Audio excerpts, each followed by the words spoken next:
नमस्ते दोस्तों, क्या हाल चाल आप सबके? All good, all well. दोस्तों, अभी तक हम लोग अपने 2 चैप्टर्स कंप्लीट कर चुके हैं और दोनों चैप्टर्स के साथ साथ में मैंने आपको एग्जाम के क्वेश्चंस भी करवाए हैं और एमसीक्यूज भी डिस्कस किए हैं।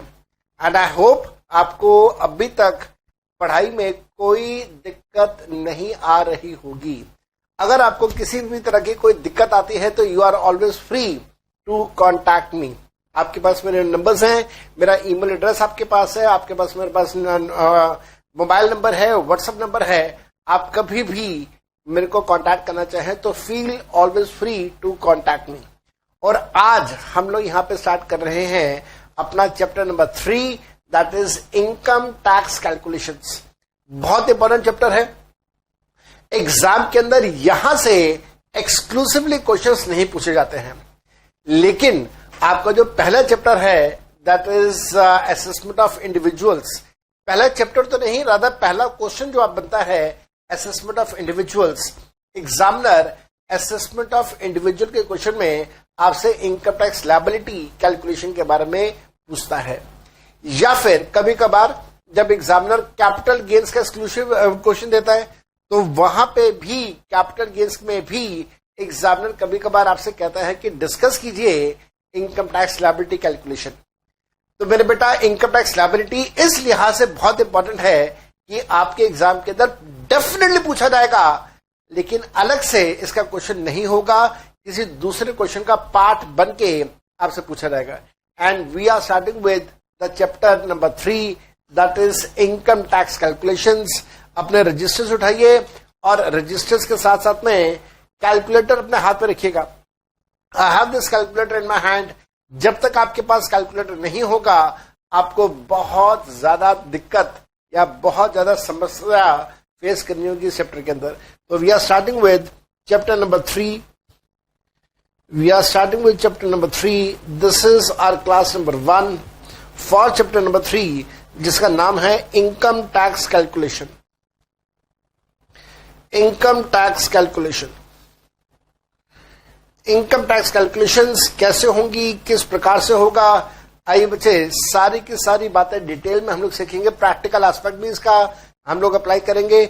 आप आइए सबसे पहले एक छोटा सा बेसिक सा कंसेप्ट करते हैं, बेसिक इंट्रोडक्शन करते हैं, और उसके बाद इस बेसिक इंट्रोडक्शन को करने के बाद मैं यहां से आपके साथ आगे आगे चलता जाऊंगा। देखेंगे बेटा, in India we follow progressive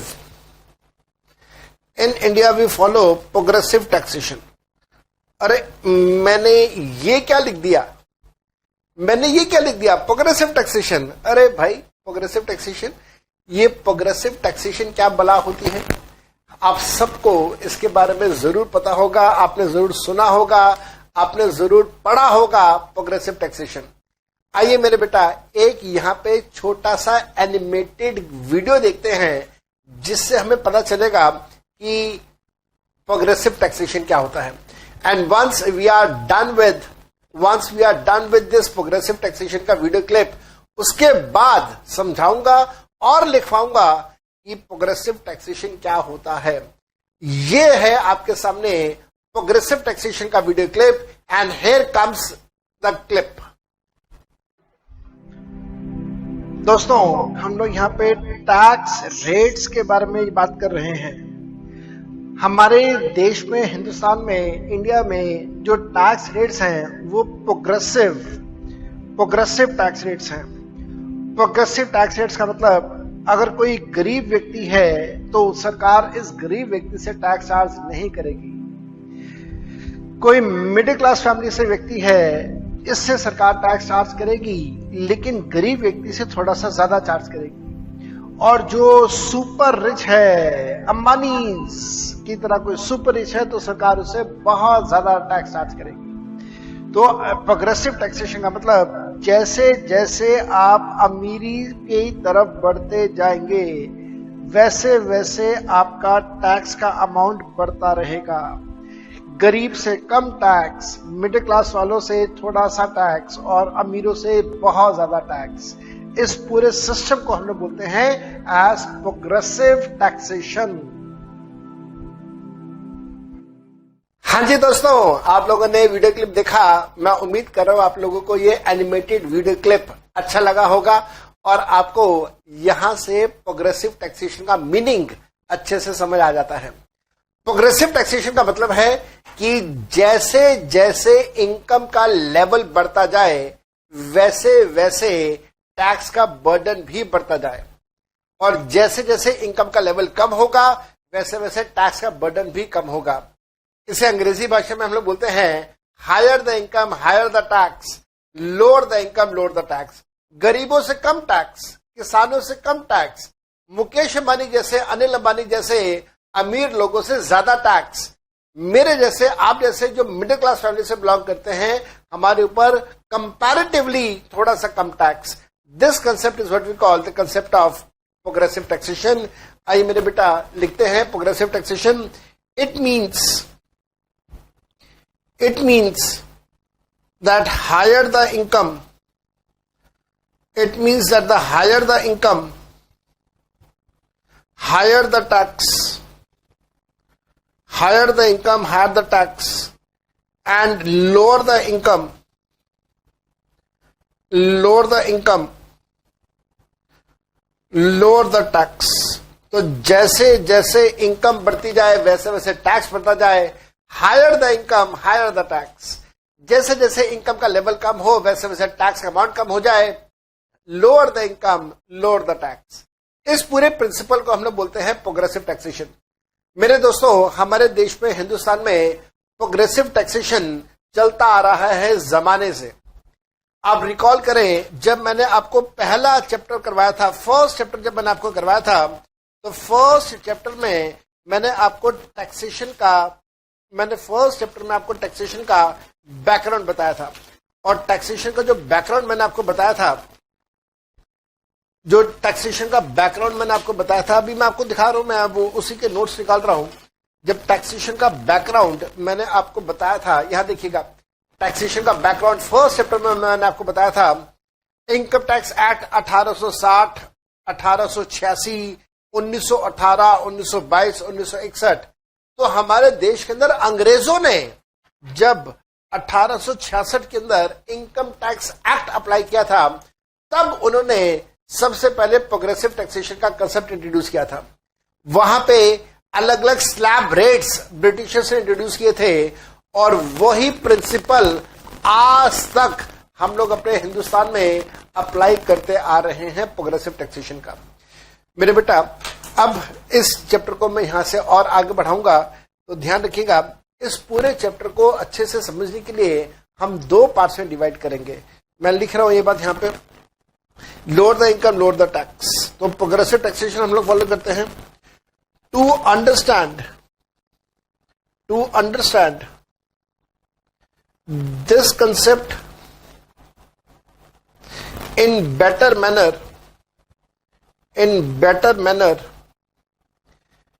we are dividing the whole chapter. We are dividing the whole chapter into two parts. बेटा, मैं पूरे का पूरा चैप्टर दो पार्ट्स में डिवाइड कर रहा हूं। एक पार्ट आज कंप्लीट करेंगे, दूसरा पार्ट इस चैप्टर का मैं आपके साथ नेक्स्ट क्लास में डिस्कस करूंगा, कंप्लीट करूंगा। एग्जाम के क्वेश्चंस भी करेंगे, एमसीक्यूज भी करेंगे। That will be our class number 3। MCQs और एग्जाम के questions will be your class number 3। और उसके अलावा पूरा का पूरा कंसेप्ट हम लोग दो क्लासेस के अंदर कंप्लीट कर लेंगे। छोटा सा चैप्टर है, आराम से हो रहेगा। So we are dividing the whole chapter into two parts. पहला part, tax rates as per type of person. तो टाइप ऑफ पर्सन के हिसाब से टैक्स रेट्स याद रखिएगा। टाइप ऑफ पर्सन हम लोगों के पास, हमें पता है 7 पर्सन होते हैं, तो सातों पर्सन के टैक्स रेट्स मैं आपके साथ डिस्कस करूंगा। और सेकंड पार्ट जो नेक्स्ट क्लास में हम लोग करेंगे, that will be tax rates as per type of income. Income के हिसाब से हमारे ऊपर टैक्स रेट्स कौन से हैं, पर्सन के हिसाब से हमारे ऊपर टैक्स रेट्स कौन से हैं, ये पूरे चैप्टर के 2 पार्ट्स हमारे पास बन जाते हैं। एक पार्ट आज हो जाएगा, दूसरा पार्ट हम लोग नेक्स्ट क्लास में कर लेंगे। लेकिन टैक्स रेट्स शुरू करने से पहले हम लोगों को 2 कंसेप्ट्स, बड़े जबरदस्त कंसेप्ट्स हैं जो हम लोगों को सीखने होंगे। तो मैं आपके साथ यहाँ पे वो 2 कंसेप्ट डिस्कस कर रहा हूं, ध्यान से देखिएगा। along with tax, government charges, surcharge and cess। Tax के साथ साथ में गवर्नमेंट हमसे 2 चीजें और चार्ज करती है, और ये 2 चीजें हैं सरचार्ज और दूसरी चीज हमारे पास है सेस। हम लोगों को पहले सरचार्ज क्या होता है ये सीख लेना चाहिए, फिर सेस क्या होता है ये सीख लेना चाहिए। उसके बाद जब हम लोग टैक्स रेट्स सीखेंगे तो हमारा पूरा का पूरा कंसेप्ट सामने हमारे आ जाएगा। तो हम लोग पहले स्टार्ट कर रहे हैं यहाँ पे concept of surcharge. Concept of surcharge मेरे बेटा, सरचार्ज का ये कंसेप्ट आसान सा कंसेप्ट है, बात को ध्यान से सुनेगा। देखिए, सरकार मेरे से, आपसे, हम सब से जितना भी टैक्स चार्ज करती है वो टैक्स का पैसा अलग अलग कामों में यूज होता है। जैसे कि गवर्नमेंट एम्प्लॉयज को सैलरी देनी है, गवर्नमेंट हॉस्पिटल के अंदर लोगों का इलाज करना है, उनको मुफ्त में दवा देनी है, सड़कें बनानी है, डैम्स बनाने हैं, इलेक्ट्रिसिटी सिस्टम बनाना है, इरिगेशन फैसिलिटीज डेवलप करनी है, और इस प्रकार से और बहुत सारे काम। हाँ, पाकिस्तान को डराने के लिए बम बनाना है। तो इन सारी चीजों के लिए पैसे की जरूरत पड़ती है, जो कि सरकार मेरे से, आपसे लेती है in the name of tax. लेकिन मेरे बेटा, आपको ये बात पता होनी चाहिए कि बहुत सारी सिचुएशंस में लगभग हर साल हमारे देश के ऊपर कोई न कोई प्रॉब्लम, कोई न कोई नेचुरल क्लैमिटी हमारे देश में आती ही रहती है। कभी किसी जगह पे फ्लड्स आ जाते हैं, खासतौर पे असम की बात करें, असम में हमेशा हर ईयर फ्लड्स आते हैं। कभी किसी देश के किसी हिस्से में सूखा पड़ जाता है। अगर हम लोग महाराष्ट्र के विदर्भ एरिया की बात करें, महाराष्ट्र की बात करें, मध्य प्रदेश, उड़ीसा की बात करें, तो यहाँ पे बहुत ज्यादा सूखा, ड्राउट की पोजीशन रहती है। अगर हम लोग उड़ीसा की साइड की बात करें, बंगाल की साइड की बात करें, आंध्र प्रदेश की साइड की बात करें, तो वहां पे साइक्लोन्स, दैट इज तूफान का खतरा हमेशा बना रहता है। इसी प्रकार से मेरे बेटा, नॉर्थ इंडिया की बात करें तो जब मानसून का सीजन आता है, ये अगस्त का महीना चल रहा है, अगस्त सितंबर के महीने में मानसून के सीजन में हमेशा वहां पे बाढ़ की पोजीशन बनी रहती है। इस साल तो हद ही हो गई। इस साल केरला के अंदर, आपको याद होगा, अभी हाल फिलहाल के अंदर केरला के अंदर भयंकर बारिश हुई। जितनी बारिश पूरे साल में होती है उतनी बारिश 3 दिन के अंदर हुई और केरला में फ्लड्स आ गए। तो मेरे बेटा, ऐसे जब कहीं पे फ्लड्स होते हैं, कहीं पे सूखा पड़ता है, कहीं पे साइक्लोन होता है, अर्थक्वेक आता है कहीं पे, तो उन सभी सिचुएशंस में गवर्नमेंट के खर्चे बढ़ जाते हैं। गवर्नमेंट को लोगों को दोबारा बसाना है, उसके लिए पैसा चाहिए। लोगों को मुआवजा देना है, कंपनसेशन देना है, उसके लिए पैसा चाहिए। इंश्योरेंस कंपनी से पैसा देना है मुआवजे का, उसके लिए पैसा चाहिए। सड़कें टूट गई, दोबारा बनानी है, ब्रिज टूट गए, दोबारा बनाने हैं। इन सब के लिए सरकार को पैसे की जरूरत पड़ती है, और सरकार इस पैसे को पूरा करने के लिए हम लोगों से टैक्स के ऊपर एक और एक्स्ट्रा टैक्स चार्ज करती है, और उस एक्स्ट्रा टैक्स को हम लोग बोलते हैं सरचार्ज। मेरे बेटा, आप ऐसे मान के चलिए कि जो कंटीजेंट सिचुएशंस हैं, कंटीजेंट वर्ड मैंने यूज किया, आप लोगों ने कंटीजेंट वर्ड अकाउंट्स के अंदर जरूर यूज किया होगा। कंटीजेंट का मतलब होता है something which may or may not arise, something which may or may not happen, that is what you call contingent. तो जो कंटीजेंट सिचुएशंस हैं, उन कंटीजेंट सिचुएशंस को फेस करने के लिए सरकार पहले से अपने पास एक पैसा रिजर्व बना के रखती है, और वो जो पैसा सरकार हमसे, मेरे से, आपसे, हम सबसे चार्ज करती है कंटीजेंट सिचुएशंस को फेस करने के लिए, उस पैसे को हम लोग बोलते हैं surcharge. That is what we call surcharge. मेरे बेटा, सरचार्ज का ये कंसेप्ट पहले लिख लेते हैं, फिर इसका एक बार एनिमेटेड वीडियो देखेंगे, हमें और बढ़िया से समझ आ जाएगा। आइए पहले कंसेप्ट लिख लेते हैं सरचार्ज का। The concept of surcharge, this is a tax on tax. लो जी, मैंने बड़ी सिंपल साधारण भाषा में कहा, सरचार्ज का मतलब होता है टैक्स के ऊपर एक एक्स्ट्रा टैक्स और चार्ज कर दिया जाए बाय द गवर्नमेंट, तो that is what we call surcharge. This is charged by the government, this is charged by the government to compensate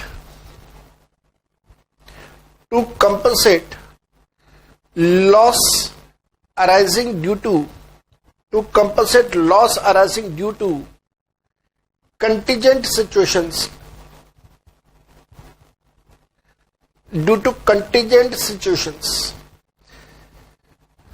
contingent का मतलब है something which may or may not arise. Contingent situations को ध्यान में रखते हुए सरकार मेरे से, आपसे, हम सबसे जो टैक्स चार्ज करती है उसको हम लोग बोलते हैं surcharge. So this is a tax upon a tax, this is an extra tax जो कि गवर्नमेंट चार्ज करती है।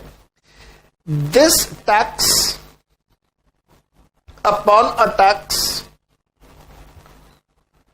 To meet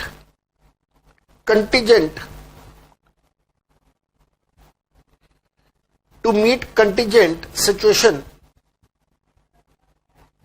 is called as surcharge. This is charged from super rich. मेरा ध्यान देना, ये सरचार्ज का कंसेप्ट, सरचार्ज का पैसा किससे लिया जाता है? सरचार्ज का पैसा लिया जाता है सुपर रिच व्यक्तियों से। अब मन में प्रश्न आ गया कि साहब ये सुपर रिच कौन होता है? Who is super rich?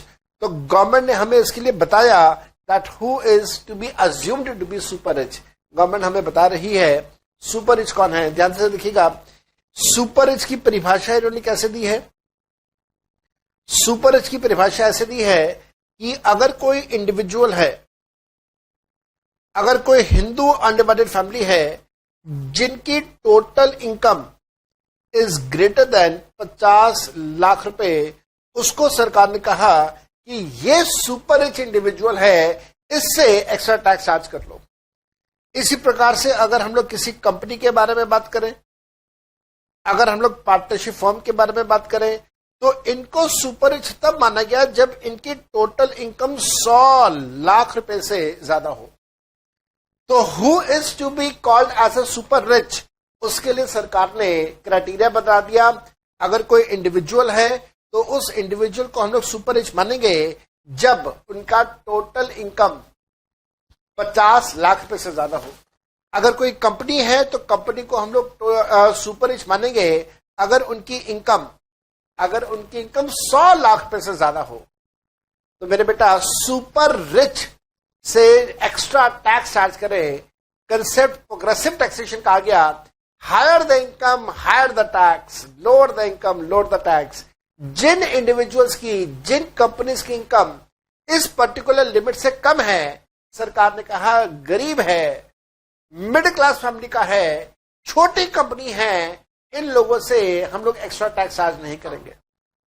लेकिन जिनकी आमदनी 50 लाख रुपए से ज्यादा है, इंडिविजुअल की बात करें, कंपनीज की बात करें 100 लाख से ज्यादा है, तो सरकार ने कहा बड़ी कंपनी है, अमीर इंडिविजुअल है, इनके ऊपर एक्स्ट्रा टैक्स का बटन डाल दो, प्रोग्रेसिव टैक्सेशन का प्रिंसिपल सेटिस्फाई हो जाएगा, एंड हेंस इन लोगों के ऊपर सरकार ने एक्स्ट्रा टैक्स का बटन डाला with the name called surcharge. मेरे बेटा, सरचार्ज के इस कंसेप्ट को और अच्छे से सीखते हैं एक एनिमेटेड वीडियो के through, and here comes that animated video for you. बेटा, आपको यहाँ पे सरचार्ज के बारे में बात कर रहे हैं। सरचार्ज एक ऐसा टैक्स है जो अमीर लोगों से चार्ज किया जाता है। कैसे पता चलेगा? क्या परिभाषा है अमीर लोगों की? अमीर लोग वो लोग हैं जिनकी टोटल इनकम पूरे साल की 1 करोड़ से ज्यादा है। 1 करोड़ के बराबर या 1 करोड़ से कम होने पे वो अमीर नहीं कहलाया जाता। अमीर तब कहलाया जाता है जब उसकी इनकम 1 करोड़ से ज्यादा हो। अगर इनकम 1 करोड़ से ज्यादा है तो सरकार ने प्रोग्रेसिव टैक्सेशन का सिस्टम अप्लाई किया। सरकार ने कहा अमीरों से ज्यादा टैक्स चार्ज करना है। टैक्स के ऊपर एक और टैक्स लगा देना, इस कंसेप्ट को हम लोग बोलते हैं सरचार्ज। टैक्स के ऊपर additional tax is called surcharge. Surcharge सरकार लेती है अलग अलग प्रकार के इंफ्रास्ट्रक्चर प्रोजेक्ट्स को डेवलप करने के लिए। मेट्रो सिस्टम डेवलप करना है, पूरे देश में हाईवेज बनाने हैं, इलेक्ट्रिसिटी सिस्टम डेवलप करना है, इसके अलावा इरिगेशन सिस्टम डेवलप करना है, कैनाल्स बनानी है, फ्लाईओवर्स बनाने हैं। ये सब कुछ इंफ्रास्ट्रक्चर फैसिलिटीज हैं। इंफ्रास्ट्रक्चर फैसिलिटीज को बनाने के लिए पैसे की जरूरत पड़ेगी। सरकार ने अमीर लोगों से टैक्स के ऊपर एक्स्ट्रा टैक्स मांगा इन सारे इंफ्रास्ट्रक्चर प्रोजेक्ट्स को बनाने के लिए, और उस टैक्स को एडिशनल टैक्स को हम लोग नाम देते हैं सरचार्ज। हाँ जी बेटा, तो आप लोगों ने ये एनिमेटेड वीडियो देखा। उम्मीद कर रहा हूं आपको ये पसंद आया होगा और कंसेप्ट आपको बहुत अच्छे से समझ आ गया होगा। अब यहाँ पे प्रश्न ये आता है कि साहब सरचार्ज कितना लगेगा और कब कब लगेगा, किस सिचुएशन में लगेगा? तो what are the rate of surcharge? आइए मेरे बेटा फटाफट वो भी हम लोग सीख लेते हैं। आप छोटी सी एक हेडिंग दे दीजिएगा या सब हेडिंग दे दीजिएगा, rate of surcharge. Rate of surcharge, surcharge का रेट क्या रहेगा? अलग अलग लोगों के लिए अलग अलग रेट्स हैं, इस वजह से ध्यान से लिखिएगा मेरे बेटा। Be very very careful. मैं पहला कंसेप्ट आपको दे रहा हूं, ये कंसेप्ट मैं आपको दे रहा हूं इंडिविजुअल्स के लिए। ये कंसेप्ट अप्लाई होगा इंडिविजुअल्स के लिए, हिंदू अनडिवाइडेड फैमिली के लिए, association of person body of individuals के लिए, एंड आर्टिफिशियल जुडिशियल पर्सन के लिए। इन चार के लिए सरचार्ज का रेट क्या रहेगा? अगर इनकी total income is less than और इक्वल टू 50 लाख रुपए तो फिर सरचार्ज नहीं लगाया जाएगा, नो सरचार्ज। अगर इनकी टोटल इनकम 50 लाख रुपए से ज्यादा हो जाए लेकिन वो टोटल इनकम 100 लाख या 100 लाख के बराबर हो या उससे कम हो तो जो सरचार्ज का रेट है वो लगेगा 10% का। लेकिन अगर इनकी टोटल इनकम 100 लाख से ज्यादा हो जाए तो इनके ऊपर सरचार्ज का रेट लगेगा 15% का। तो मेरे बेटा ये है आपके पास सरचार्ज के रेट। अगर हम लोग बात कर रहे हैं इंडिविजुअल की, एचयूएफ की, एओपी, बीवाई की और आर्टिफिशियल जुडिशियल पर्सन की। और अगर आप ध्यान से देखें तो सरकार ने यहाँ पे प्रोग्रेसिव टैक्सेशन का कंसेप्ट फॉलो किया। जिसकी आमदनी 50 लाख या 50 लाख से कम है पूरे साल में, उसको मिडिल क्लास फैमिली का व्यक्ति माना गया। गवर्नमेंट ने कहा हम आपसे कोई सरचार्ज नहीं लेंगे। जिसकी आमदनी 50 लाख रुपए से ज्यादा है लेकिन 100 लाख या 100 लाख से कम है, सरकार ने कहा आप अमीर हो, आप अपर मिडिल क्लास फैमिली में आते हो, हम आपसे सरचार्ज लेंगे 10% का। अगेन आपके मन में प्रश्न आ रहा होगा भाई 10% किसका? तो हमेशा याद रखिएगा 10% टैक्स का। इसी प्रकार से अगर किसी की आमदनी 100 लाख से ज्यादा है पूरे साल में, 1 करोड़ से ज्यादा है, तो सरकार ने कहा भाई आप तो अमीर हो, आप अमीर हो तो आप ज्यादा टैक्स पे करो, और इस वजह से सरचार्ज का रेट सरकार ने लगा दिया 15% का। इसके आगे अगर मैं चलूं तो हमारे पास अब आएगा यहाँ पे डोमेस्टिक कंपनी। और आप सबको बहुत बहुत अच्छे से ऑलरेडी पता है कि डोमेस्टिक कंपनी क्या होती है। डोमेस्टिक कंपनी का जो टैक्स रेट है, जो सरचार्ज का रेट है, टैक्स रेट तो नहीं बोलना चाहिए मेरे को, जो डोमेस्टिक कंपनी का जो सरचार्ज का रेट है वो कुछ इस प्रकार से है। अगर डोमेस्टिक कंपनी की टोटल इनकम 100 लाख रुपए के बराबर या 100 लाख से कम है तो फिर कोई चार्ज नहीं होगा, 0। अगर इनकी टोटल इनकम 100 लाख से ज्यादा हो गई, अगर इनकी टोटल इनकम 100 लाख से ज्यादा हो गई लेकिन 1000 लाख से कम है। मैं दोबारा लिख देता हूं, अगर इनकी टोटल इनकम 100 लाख से ज्यादा है लेकिन 1000 लाख के बराबर या 1000 लाख से कम है, तो जो रेट लगेगा वो लगेगा 7% के हिसाब से। अच्छा, अब जैसे मैंने यहाँ पे 1000 लाख लिखा तो आपके मन में प्रश्न आया होगा, सर इंडिविजुअल्स के केस में क्या होगा अगर 1000 लाख है? तो बेटा मैंने बता दिया, अगर टोटल इनकम 100 लाख से ज्यादा है तो चाहे वो 100 लाख हो, 500 लाख हो या 1000 लाख हो, 2000 लाख हो, कुछ भी हो, रेट और सरचार्ज 15% ही चलता रहेगा। कंपनी के केस में, डोमेस्टिक कंपनी के केस में 100 लाख के बराबर या 100 लाख से कम पे कोई सरचार्ज नहीं लगेगा। टोटल इनकम 100 लाख से ज्यादा है, 1000 लाख के बराबर या 1000 लाख से कम है तो 7%। अगर ये टोटल इनकम 1000 लाख से ज्यादा हो जाए तो rate of surcharge will go to 12%। ये डोमेस्टिक कंपनी के रेट्स हैं। सरचार्ज के रेट्स बता रहा हूं मैं, अभी आपको टैक्स के रेट्स नहीं बता रहा, वो थोड़ी देर में मैं आपको बताऊंगा। इसके बाद फॉरेन कंपनी की अगर हम लोग बात करें, अगेन डोमेस्टिक कंपनी क्या होती है, फॉरेन कंपनी क्या होती है, इसके बारे में आप लोगों को सारी बातें मैं ऑलरेडी पहले चैप्टर में बता चुका हूं। तो फॉरेन कंपनी की अगर मैं बात करूं तो फॉरेन कंपनी के लिए रेट क्या रहेगा? अगर फॉरेन कंपनी का total income is less than और equal to 100 lakh then there is no surcharge.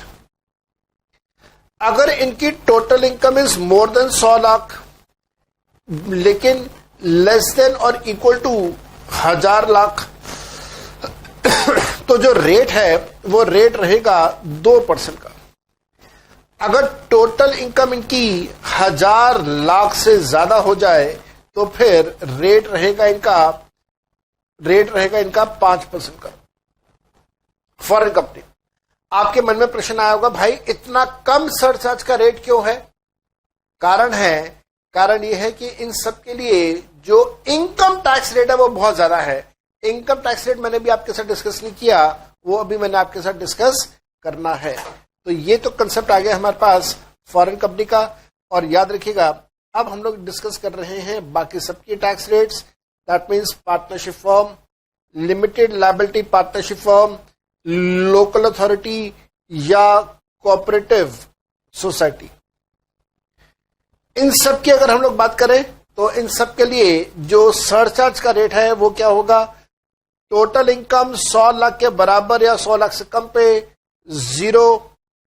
Total income अगर 100 लाख से ज्यादा हो जाएगी तो भाई हर सिचुएशन में 12% का रेट इनसे अप्लाई किया जाएगा या इनके ऊपर अप्लाई किया जाएगा। ये है टैक्स रेट्स, सरचार्ज के rates for company, partnership firm, local authority, LLP and individuals, सब के बारे में बात कर रहे हैं। So this is what we have the concept of surcharge. और रेट्स मैंने आपको बता दिए। आप इन रेट्स को ध्यान से देख के ये समझ सकते हैं कि हिंदुस्तान के अंदर हमारी सरकार प्रोग्रेसिव टैक्सेशन फॉलो कर रही है। मेरे बच्चे, अभी मैंने आपको कहा था कि सरकार टैक्स के साथ में 2 चीजें लेती है, एक लेती है सरचार्ज, दूसरी लेती है सेस। सरचार्ज के बारे में मैंने आपको सारी जानकारी दे दी है और अब हम लोग कर रहे हैं यहाँ पे कंसेप्ट ऑफ सेस। सेस का कंसेप्ट अप्लाई करेंगे। हेडिंग दीजिएगा कंसेप्ट ऑफ सेस। सेस क्या होता है, सेस कैसे इस्तेमाल होता है, उसके बारे में हम लोग डिस्कशन करेंगे। एक छोटा सा यहां पे मैं आपके साथ एक छोटा सा वीडियो एनिमेटेड क्लिपिंग दिखा रहा हूं। आप इस वीडियो क्लिपिंग को देखिएगा और इस वीडियो क्लिपिंग को देखने के बाद आपको सेस का पूरा मतलब समझ आ जाएगा। जो आप अभी सीखेंगे, सुनेंगे, देखेंगे, समझेंगे, वो सारी बातें मैं अभी आपको लिखवाने वाला हूं। And here comes the video clip for you for the topic of cess. Here it goes. दोस्तों, हम लोग यहाँ पर डिस्कस कर रहे हैं कंसेप्ट सेस का। सेस एक स्पेशल तरह का टैक्स है जो कि सरकार एक पर्टिकुलर पर्पस के लिए आपसे चार्ज करेगी। आपको बताया जाएगा कि सरकार ये कौन से पर्पस के लिए चार्ज कर रही है। जिस पर्पस के लिए टैक्स चार्ज होगा उस पर्पस का एक अलग रिजर्व बना दिया जाएगा। सारा का सारा पैसा उस रिजर्व के अंदर ट्रांसफर किया जाएगा और वो पैसा सिर्फ उस रिजर्व में से विड्रॉ किया जाएगा उस पर्टिकुलर काम को पूरा करने के लिए। उसके अलावा किसी भी और काम के लिए ये पैसा इस्तेमाल नहीं किया जाएगा। ऐसा टैक्स जो एक पर्टिकुलर पर्पस के लिए चार्ज किया जाए और पैसा सिर्फ उसी पर्पस के लिए इस्तेमाल भी किया जाए, ऐसे टैक्स को हम लोग बोलते हैं सेस। हाँ जी बेटा, आप लोगों ने सेस का ये कंसेप्ट देख लिया, आपको सेस का ये कंसेप्ट समझ आ गया। आइए बेटा, आप जल्दी से जो आपने सीखा समझा वो सारी चीजें कागज के ऊपर लिख लेते हैं, अच्छे से याद हो जाएंगी। सेस का कंसेप्ट हमें क्या बताता है, ध्यान से देखिएगा। Government sometimes charges tax for a particular purpose and amount of tax charged is kept in a separate reserve। बहुत सारी केसेस में सरकार हम सबसे टैक्स चार्ज करती है एक पर्टिकुलर पर्पस के लिए, फॉर अ पर्टिकुलर पर्पस, और टैक्स का वो पैसा सरकार अलग रख देती है, अलग रिजर्व के अंदर उसको रख देती है। And the amount of tax is kept in a separate reserve. This amount is used by the government only for that purpose, government ये पैसा सिर्फ उस पर्पस के लिए इस्तेमाल करेगी, only for that purpose for which it was charged, only for that purpose for which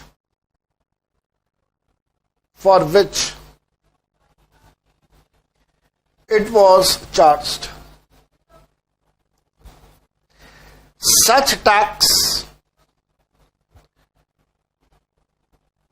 charged for a particular purpose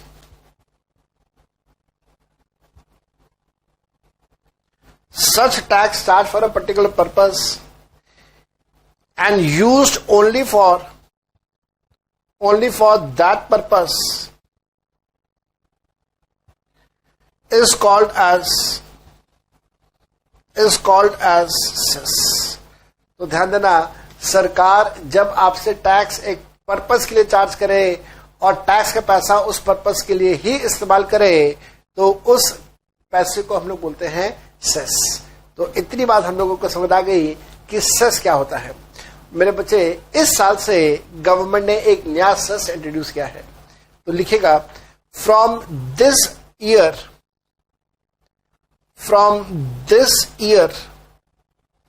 that means assessment year 2019-2020, इस साल की बात कर रहे हैं।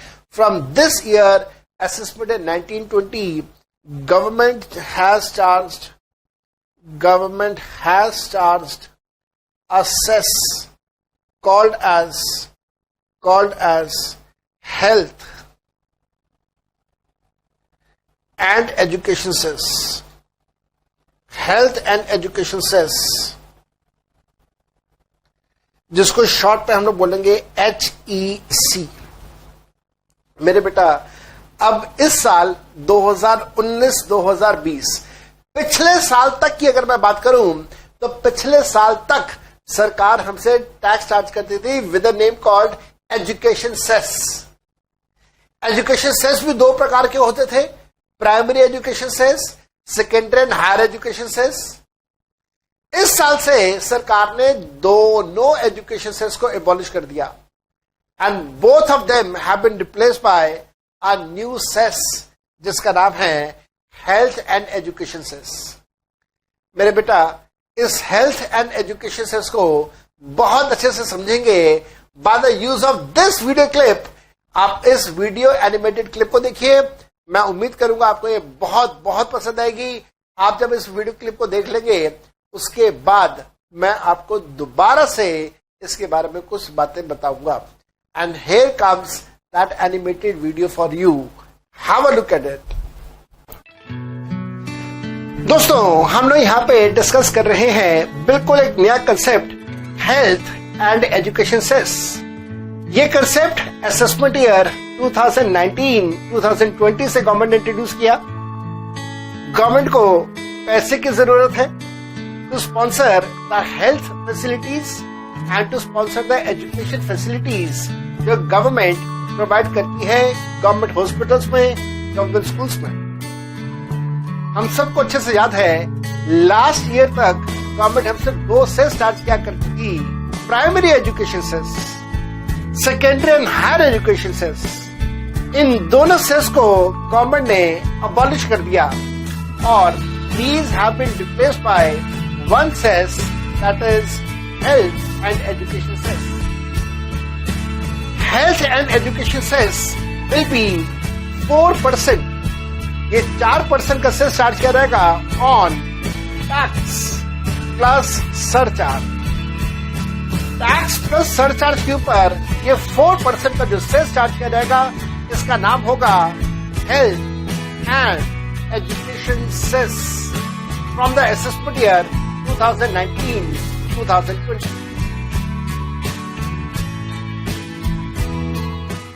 हाँ जी दोस्तों, आप लोगों ने सबने ये वाला एनिमेटेड वीडियो देख लिया है और अब मैं उम्मीद कर रहा हूं आप सबको ये बहुत पसंद आया होगा।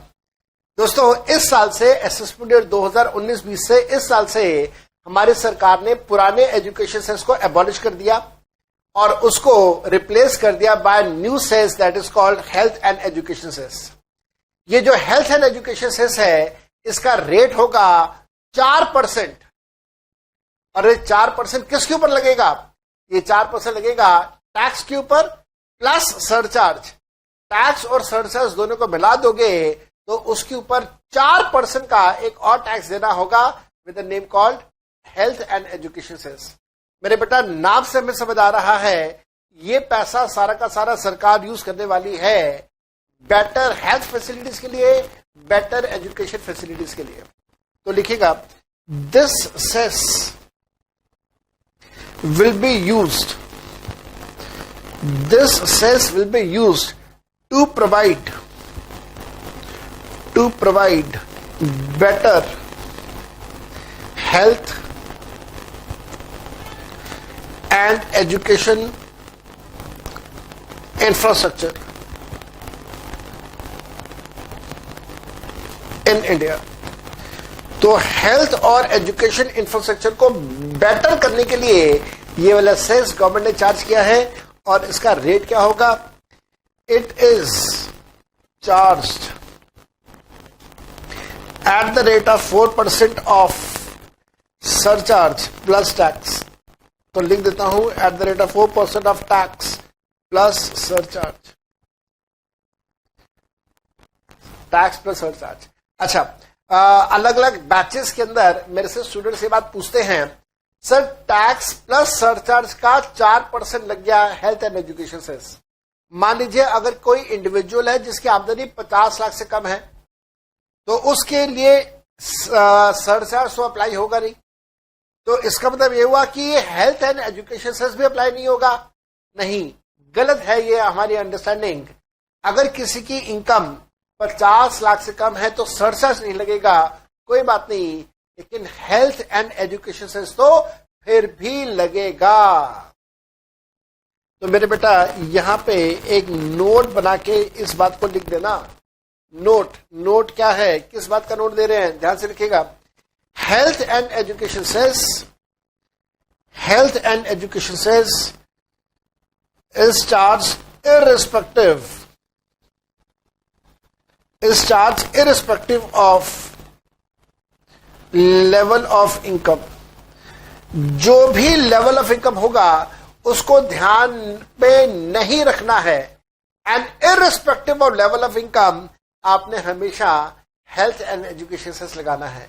इसका मतलब किसी की आमदनी 50 लाख से कम है तो भी ये सेस लगेगा, किसी की आमदनी 50 लाख से ज्यादा है तो भी ये सेस लगेगा, with the name called health and education cess. और रेट क्या रहेगा? 4%। किसका 4%? ये 4% होगा टैक्स का और सरचार्ज का। तो मेरे बेटा, मैंने जैसे आपको ये बताया था अभी 2 मिनट पहले कि हमारी सरकार टैक्स के साथ साथ में लेती है सरचार्ज और लेती है सेस। तो सरचार्ज क्या है, सेस क्या है, वो मैंने आपको बता दिया। अब हम लोग यहाँ पे स्टार्ट कर रहे हैं tax rates as per type of person. तो tax rates as per type of person, ऊपर हेडिंग दे देंगे हम लोग tax rates as per type of person. अलग अलग पर्सन्स के लिए हमारे पास क्या क्या टैक्स रेट्स हैं उनके बारे में हम लोग यहाँ पे डिस्कशंस कर रहे हैं, जिसमें कैटेगरी ए लिखेंगे आप, कैटेगरी ए लिखेंगे आप, जिसके अंदर आप कवर करेंगे इंडिविजुअल्स, आप कवर करेंगे हिंदू अनडिवाइडेड फैमिली, आप कवर करेंगे association of person, body of individual and artificial judicial person. ये है 4 लोगों को हम लोग इस कैटेगरी ए में कवर कर रहे हैं। लिखिएगा मेरे बेटा, अंडर दिस कैटेगरी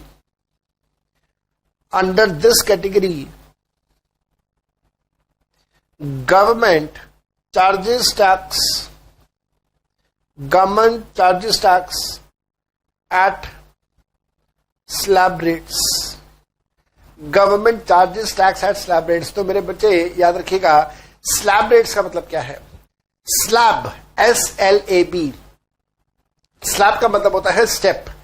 एक स्टेप के बाद दूसरा स्टेप, दूसरे के बाद तीसरा स्टेप, तीसरे के बाद चौथा स्टेप।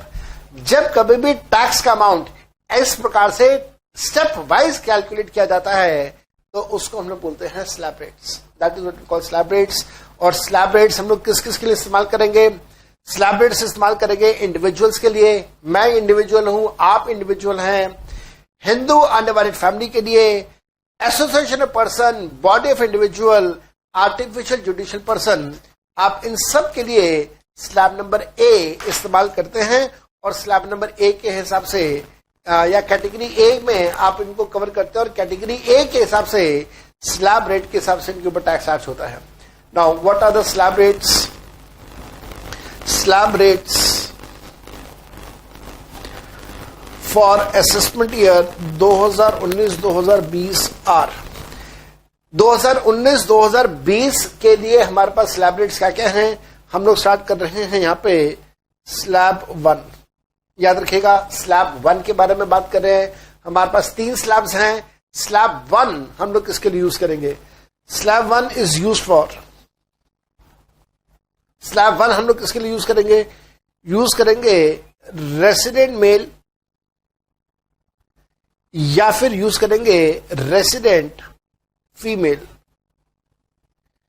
जिनकी उम्र is less then 60 years.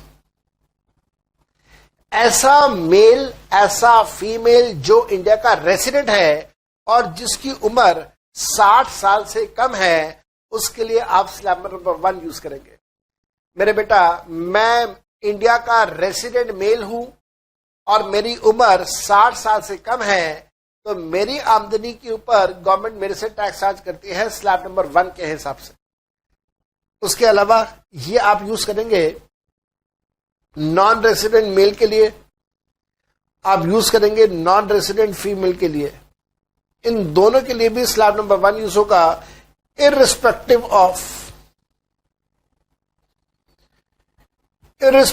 of their age। उनकी उम्र कुछ भी हो, चाहे वो उनकी उम्र 60 साल से ज्यादा है, चाहे 60 साल से कम है, 80 साल से ज्यादा है, 80 साल से कम है, हर सिचुएशन में आपने स्लैब नंबर 1 यूज करना है for non resident male and for non resident female.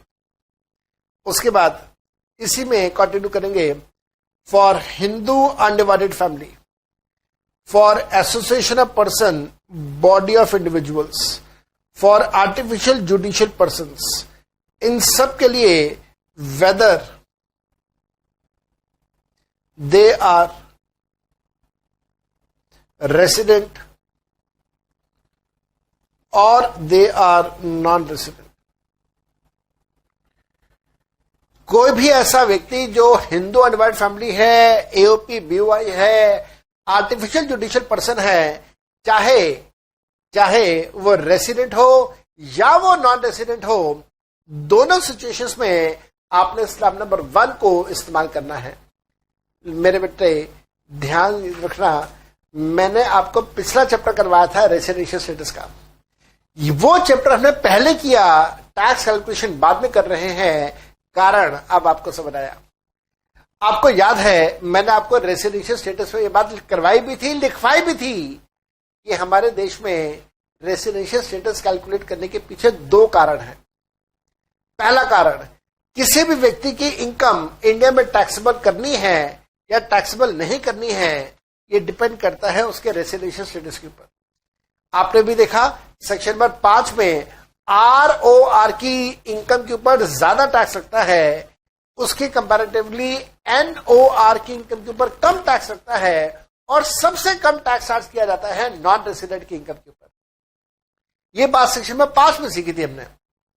तो कौन सी इनकम के ऊपर कौन सी इनकम टैक्सेबल करनी है, कौन सी इनकम टैक्सेबल नहीं करनी है, यह डिपेंड करता है रेसिडेंशियल स्टेटस पे। और मेरे बेटा, अगर उसकी इनकम टैक्सेबल करनी है तो फिर टैक्स रेट हमने कौन सा यूज करना है, टैक्स रेट कौन सा यूज करना है, ये भी डिपेंड करेगा रेसिडेंशियल स्टेटस के ऊपर। याद रखिएगा, अगर रेसिडेंट मेल है, रेसिडेंट फीमेल है, नॉन रेसिडेंट मेल है, नॉन रेसिडेंट फीमेल है, तो उस केस में दोबारा से देखिएगा, रेसिडेंट मेल है, रेसिडेंट फीमेल है, उम्र 60 साल से कम है। अब आपके मन में प्रश्न आया होगा, सर अगर उम्र 60 साल से ज्यादा हो तो क्या करूं? कुछ मत करना, स्लैब नंबर 1 छोड़ के स्लैब नंबर 2 पे चले जाना। लेकिन non resident male, non resident female के लिए आपने हमेशा स्लैब नंबर 1 यूज करना है, इररिस्पेक्टिव ऑफ देयर एज। उनकी एज मैटर नहीं करेगी, आपने हमेशा स्लैब नंबर 1 यूज करना है non resident male, non resident female के लिए। सो मेरे बेटा, यहां पे अब हमें समझ आ गया कि tax rates are also dependent upon residential status. अब इनका स्लैब नंबर 1 क्या बताता है, टैक्स रेट क्या है? स्लैब 1 के हिसाब से tax rate of slab 1 is, slab 1 का टैक्स रेट क्या है? अगर आपकी इनकम अप टू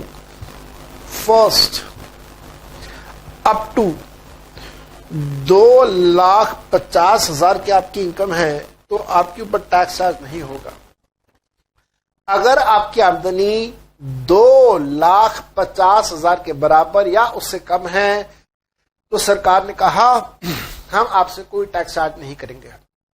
मान लीजिए एक व्यक्ति है जिसकी आमदनी 20,000 रुपए महीने की है, कि नौकरी करता है, 20,000 रुपए महीने का कमाता है, तो 20,000 को अगर हम लोग 12 से मल्टीप्लाई कर दें तो पूरे साल का बन जाता है 2,40,000 रुपए। और क्योंकि अमाउंट 2,40,000 रुपए है जो कि 2.5 लाख रुपए से कम है, सरकार ने कहा हम आपसे टैक्स चार्ज नहीं करेंगे, छोड़ देंगे। क्यों छोड़ देंगे? कोई रीजन? हाँ, रीजन है। सरकार की सोच यहां पे यह है कि आपकी एक पर्टिकुलर लेवल ऑफ इनकम तक आपको पैसे की जरूरत पड़ती है to meet your day to day expenses. मेरे बेटा, एक इंसानियत का असूल है कि रोटी, कपड़ा, मकान के लिए सबको पैसे की जरूरत है। रोटी, कपड़ा, मकान आर बेसिक नेसेसिटीज। आज की डेट में बेसिक नेसेसिटीज में 2 चीजें और जोड़ दीजिए, one is your health expenses and other one is your internet. Health and internet, they are also the basic necessities. तो आज की डेट में बेसिक नेसेसिटीज इनफॉर्मली, अनकन्फर्म्ड बता रहा हूं, बेसिक नेसेसिटीज आर रोटी, कपड़ा, मकान, हेल्थ फैसिलिटीज एंड इंटरनेट। तो इन सभी चीजों के लिए सरकार ने कहा आपको पैसे की जरूरत पड़ेगी, तो कुछ पैसा सरकार ने माफ कर दिया। इन सारी सुविधाओं को मीट आउट करने के लिए सरकार ने कहा आपको पैसे की जरूरत पड़ती है बेसिक नेसेसिटीज के लिए, उतना पैसा जो बेसिक नेसेसिटीज के लिए पूरा पड़े उसको हम लोग बोलेंगे एज एग्जेम्प्टेड अमाउंट। तो वो अमाउंट कितना है? अगर हम लोग स्लैब नंबर 1 की बात करें तो स्लैब नंबर 1 सरकार ने 2.5 लाख रुपए बना है। मेरे बेटा इस 2.5 लाख को हम लोग बोलते हैं basic exemption limit. This is called as basic exemption limit. मेरे बेटा ये जो बेसिक एग्जेम्पशन लिमिट है, ये basic exemption limit slab number 1 में 2.5 लाख रुपए रखी गई है। स्लैब नंबर 2 अभी करवाऊंगा, वहां पे ये लिमिट 3 लाख रुपए रखी गई है, और फिर स्लैब नंबर 3 करवाऊंगा जहां पे ये लिमिट 5 लाख रुपए की रखी गई है। ये अलग अलग स्लैब्स में अलग अलग लिमिट है, ये आपको याद होना चाहिए। और क्योंकि आपको याद होना चाहिए इस वजह से यहां पे इस पॉइंट पे मैं आपके साथ डिस्कस कर रहा हूं बेसिक एग्जेम्पशन लिमिट का ये एक छोटा सा video clip. And here comes that small video clip for you, go for it. दोस्तों यहां पे हम लोग बेसिक एग्जेम्पशंस के बारे में बात कर रहे हैं। जब सरकार टैक्स चार्ज करती है तो टैक्स चार्ज करने के केस में सरकार बेसिक कुछ एग्जेम्पशंस प्रोवाइड करती है। सरकार को यह बात अच्छे से पता है कि आपको अपने सर्वाइवल के लिए कुछ पैसे की जरूरत पड़ेगी, जैसे कि आपको डेली बेसिस पे खाना खाना है, आपको अपने कपड़ा खरीदना है तन ढकने के लिए, आपको अपना मकान के लिए किराया पे करना है, या फिर अपने मकान की लोन की इंस्टॉलमेंट पे करनी है। तो इन सभी कामों के लिए बेसिक सर्वाइवल के लिए आपके पास कुछ पैसा हाथ में होना चाहिए, और सरकार ने वो पैसा आपको एग्जेम्प्ट कर दिया है। ये कितना पैसा होगा याद रखिएगा बेटा। अगर कोई ऐसा व्यक्ति है जिसकी उम्र 80 साल से ज्यादा है, जैसे कि आपने जरूर ऑब्जर्व किया होगा महाशया दी हट्टी, ये वाले जो बुजुर्ग अंकल जी हैं इनकी उम्र 80 साल से ज्यादा है। इसी प्रकार से डॉक्टर मनमोहन सिंह, इनकी उम्र 80 साल से ज्यादा है। इसी प्रकार से हमारे अटल बिहारी वाजपेयी साहब, इनकी उम्र 80 साल से ज्यादा है। इन सब के लिए सरकार ने एग्जेम्पशन लिमिट दी है 5 लाख रुपए की। इसी प्रकार से अगर किसी की उम्र 60 साल से ज्यादा हो, जैसे हमारे नरेंद्र मोदी साहब, इस प्रकार से अमिताभ बच्चन साहब, और ये सभी लोग जिनकी उम्र 60 साल से ज्यादा है लेकिन 80 साल से कम है, इनको कहा जाता है सीनियर सिटीजन। सीनियर सिटीजन को सरकार ने छूट दी है 3 लाख रुपए की। और मेरे बेटा जिनकी उम्र 60 साल से कम है, कोई भी व्यक्ति हो सकता है, मैं हो सकता हूं, आप भी हो सकते हैं, आपके माता पिता, मेरे भाई बहन, आपके भाई बहन, हम सब के लिए सरकार ने छूट दी है 2,50,000 रुपए की। जो बुजुर्ग लोग हैं जिनकी उम्र 60 साल से ज्यादा है, अमिताभ बच्चन साहब, नरेंद्र मोदी साहब, इनको 50,000 रुपए की एक्स्ट्रा छूट दी गई है, क्योंकि इनके कुछ मेडिकल एक्सपेंसेस बाकियों के मुकाबले में ज्यादा हो सकते हैं। इनको कहा जाता है सीनियर सिटीजन। जिनकी उम्र 80 साल से ज्यादा है उनको कहा जाता है super senior citizen. Super senior citizen के लिए मेडिकल एक्सपेंसेस काफी ज्यादा होंगे। दूसरी बात, इन्होंने सारी जिंदगी अपने टैक्सेस पे किए होंगे, तो सरकार ने कहा कि 80 साल से के बाद की उम्र में हम आपसे टैक्स कम चार्ज करेंगे, और 5 लाख रुपए की छूट सरकार ने इन सबको अलाउ कर दी है। हाँ जी बेटा, आप लोगों ने बेसिक एग्जेम्पशन लिमिट का ये वाला छोटा सा वीडियो भी देख लिया है। आपको समझ आ गया कि बेसिक एग्जेम्पशन लिमिट सरकार क्यों दे रही है, एक बेसिक पैसा आपके लिए माफ क्यों किया जा रहा है, टैक्स चार्ज क्यों नहीं हो रहा है उसके ऊपर। आइए मेरे बेटा यहां से हम लोग आगे चले तो स्लैब नंबर 1 में आपकी जो बेसिक एग्जेम्पशन लिमिट है वो बेसिक एग्जेम्पशन लिमिट है 2.5 लाख रुपए की। उसके बाद सरकार ने कहा नेक्स्ट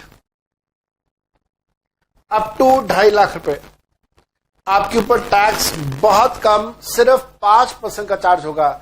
मैंने बेटा याद रखना, पूरे हिंदुस्तान के छोड़ के पूरे वर्ल्ड में कहीं पे भी चले जाओ, आपको इतना कम टैक्स रेट पूरे वर्ल्ड में कहीं नहीं मिलेगा। ये हमारी भारत सरकार है जो हमें 5% का टैक्स रेट दे रही है, जो कि बहुत कम है। उसके बाद next up to 5 lakh the tax rate is 20%, और अगर इसके बाद भी कुछ बैलेंस बच जाए तो टैक्स रेट हो जाएगा 30%। तो मेरे बच्चे याद रखिएगा, ये आपने अपनी इनकम को इस तरीके से अलग अलग पार्ट्स में डिवाइड कर देना है। मान लीजिए किसी व्यक्ति की इनकम है 11 लाख रुपए, मान लीजिए एक व्यक्ति है जिसकी इनकम है 11 लाख रुपए, तो आपने इस 11 लाख की कैलकुलेशन कैसे करनी है? 11 लाख की कैलकुलेशन आप इस प्रकार से करेंगे कि पहले 2.5 लाख रुपए, 11 लाख में से 2.5 लाख रुपए आप माफ कर देंगे तो उसके ऊपर टैक्स चार्ज नहीं होगा। तो 11 लाख में से 2.5 लाख रुपए चला गया तो मेरे हिसाब से बच गया 8.5 लाख रुपए। उस 8.5 लाख रुपए में से अगले 2.5 लाख रुपए तक का टैक्स चार्ज होगा 5%। तो 8.5 लाख में से 2.5 लाख रुपए और निकाल दीजिए, अब बच गया आपके पास 6 लाख रुपए। उस 6 लाख रुपए में अगले 5 लाख का टैक्स रेट लगेगा 20%। ठीक है जी, वो भी हटा देते हैं, तो बैलेंस बच गया 1 लाख रुपए। उस 1 लाख के बैलेंस के ऊपर टैक्स लगेगा 30% के हिसाब से। और मेरे बच्चे यस याद रखिएगा, सरचार्ज भी है, हेल्थ एंड एजुकेशन सेस भी है, वो तो हमेशा लगाना ही लगाना है आप लोगों ने। आइए बच्चे, यही एग्जाम्पल हम लोग लिखते हैं यहाँ पे, यही एग्जाम्पल हम लोग लिखते हैं यहाँ पे। एग्जाम्पल देखिएगा, mister A is 41 years of age and is resident of India. मेरे बच्चे, ये जानकारी आपको हमेशा क्वेश्चन में गिवन होगी, और अगर क्वेश्चन में गिवन नहीं है, हालांकि ऐसा होगा नहीं, लेकिन मान लेते हैं क्वेश्चन में इंफॉर्मेशन नहीं है उसकी उम्र की, या इंफॉर्मेशन नहीं है उसके रेसिडेंशियल स्टेटस की, तो आप बाय डिफॉल्ट अज्यूम करेंगे कि वो इंडिया का रेसिडेंट है, और आप बाय डिफॉल्ट अज्यूम करेंगे कि उसका जो एज है वो 60 ईयर से कम का है। तो 60 साल से कम की उम्र आप अज्यूम करेंगे, और साथ में वो रेसिडेंट है ये भी आप अज्यूम करेंगे। और मैंने आपको यहाँ पे इंफॉर्मेशन दे दी है, mister A is 41 years of age and is a resident of India. His total income for previous year 18-19, that means assessment year 19-20 is 11 lakh रुपए। अगर उसकी आमदनी 11 लाख रुपए है तो इस 11 लाख के ऊपर काम कैसे करेंगे? मेरे बेटा, यहां पे मैं एक बक्सा बना के दे रहा हूं जो कि आपको सिर्फ समझाने के लिए है। आप एग्जाम के अंदर ऐसे कभी नहीं करेंगे, नेवर एवर। कैसे? 11 लाख की आमदनी है, इस 11 लाख की आमदनी को आप अलग अलग हिस्सों में बांटेंगे, 4 हिस्से बन जाएंगे इसके, 4 हिस्से बन जाएंगे। पहले 2.5 लाख रुपए की आमदनी के ऊपर टैक्स लगेगा 0। उस 11 लाख में से बाकी जो बच गया 2.5 लाख रुपए, उसके ऊपर टैक्स लगेगा 5% के हिसाब से। उसके बाद अगले 5 लाख की इनकम के ऊपर 20% का टैक्स लगेगा, और बैलेंस बचा 1 लाख रुपए जिसके ऊपर 30% का टैक्स चार्ज होगा। तो 2.5 लाख का 0, अगले 2.5 लाख का 5%, अगले 5 लाख का 20%, और उसके बाद जो बच गया 30% का टैक्स चार्ज होगा। यह है तरीका काम करने का। एग्जाम में आपने ऐसे नहीं करना। फिर मन में प्रश्न आया कि साहब एग्जाम में कैसे करना है? हाँ, एग्जाम में आपने ऐसे करना है, हेडिंग जरूर देंगे आप, calculation of tax liability.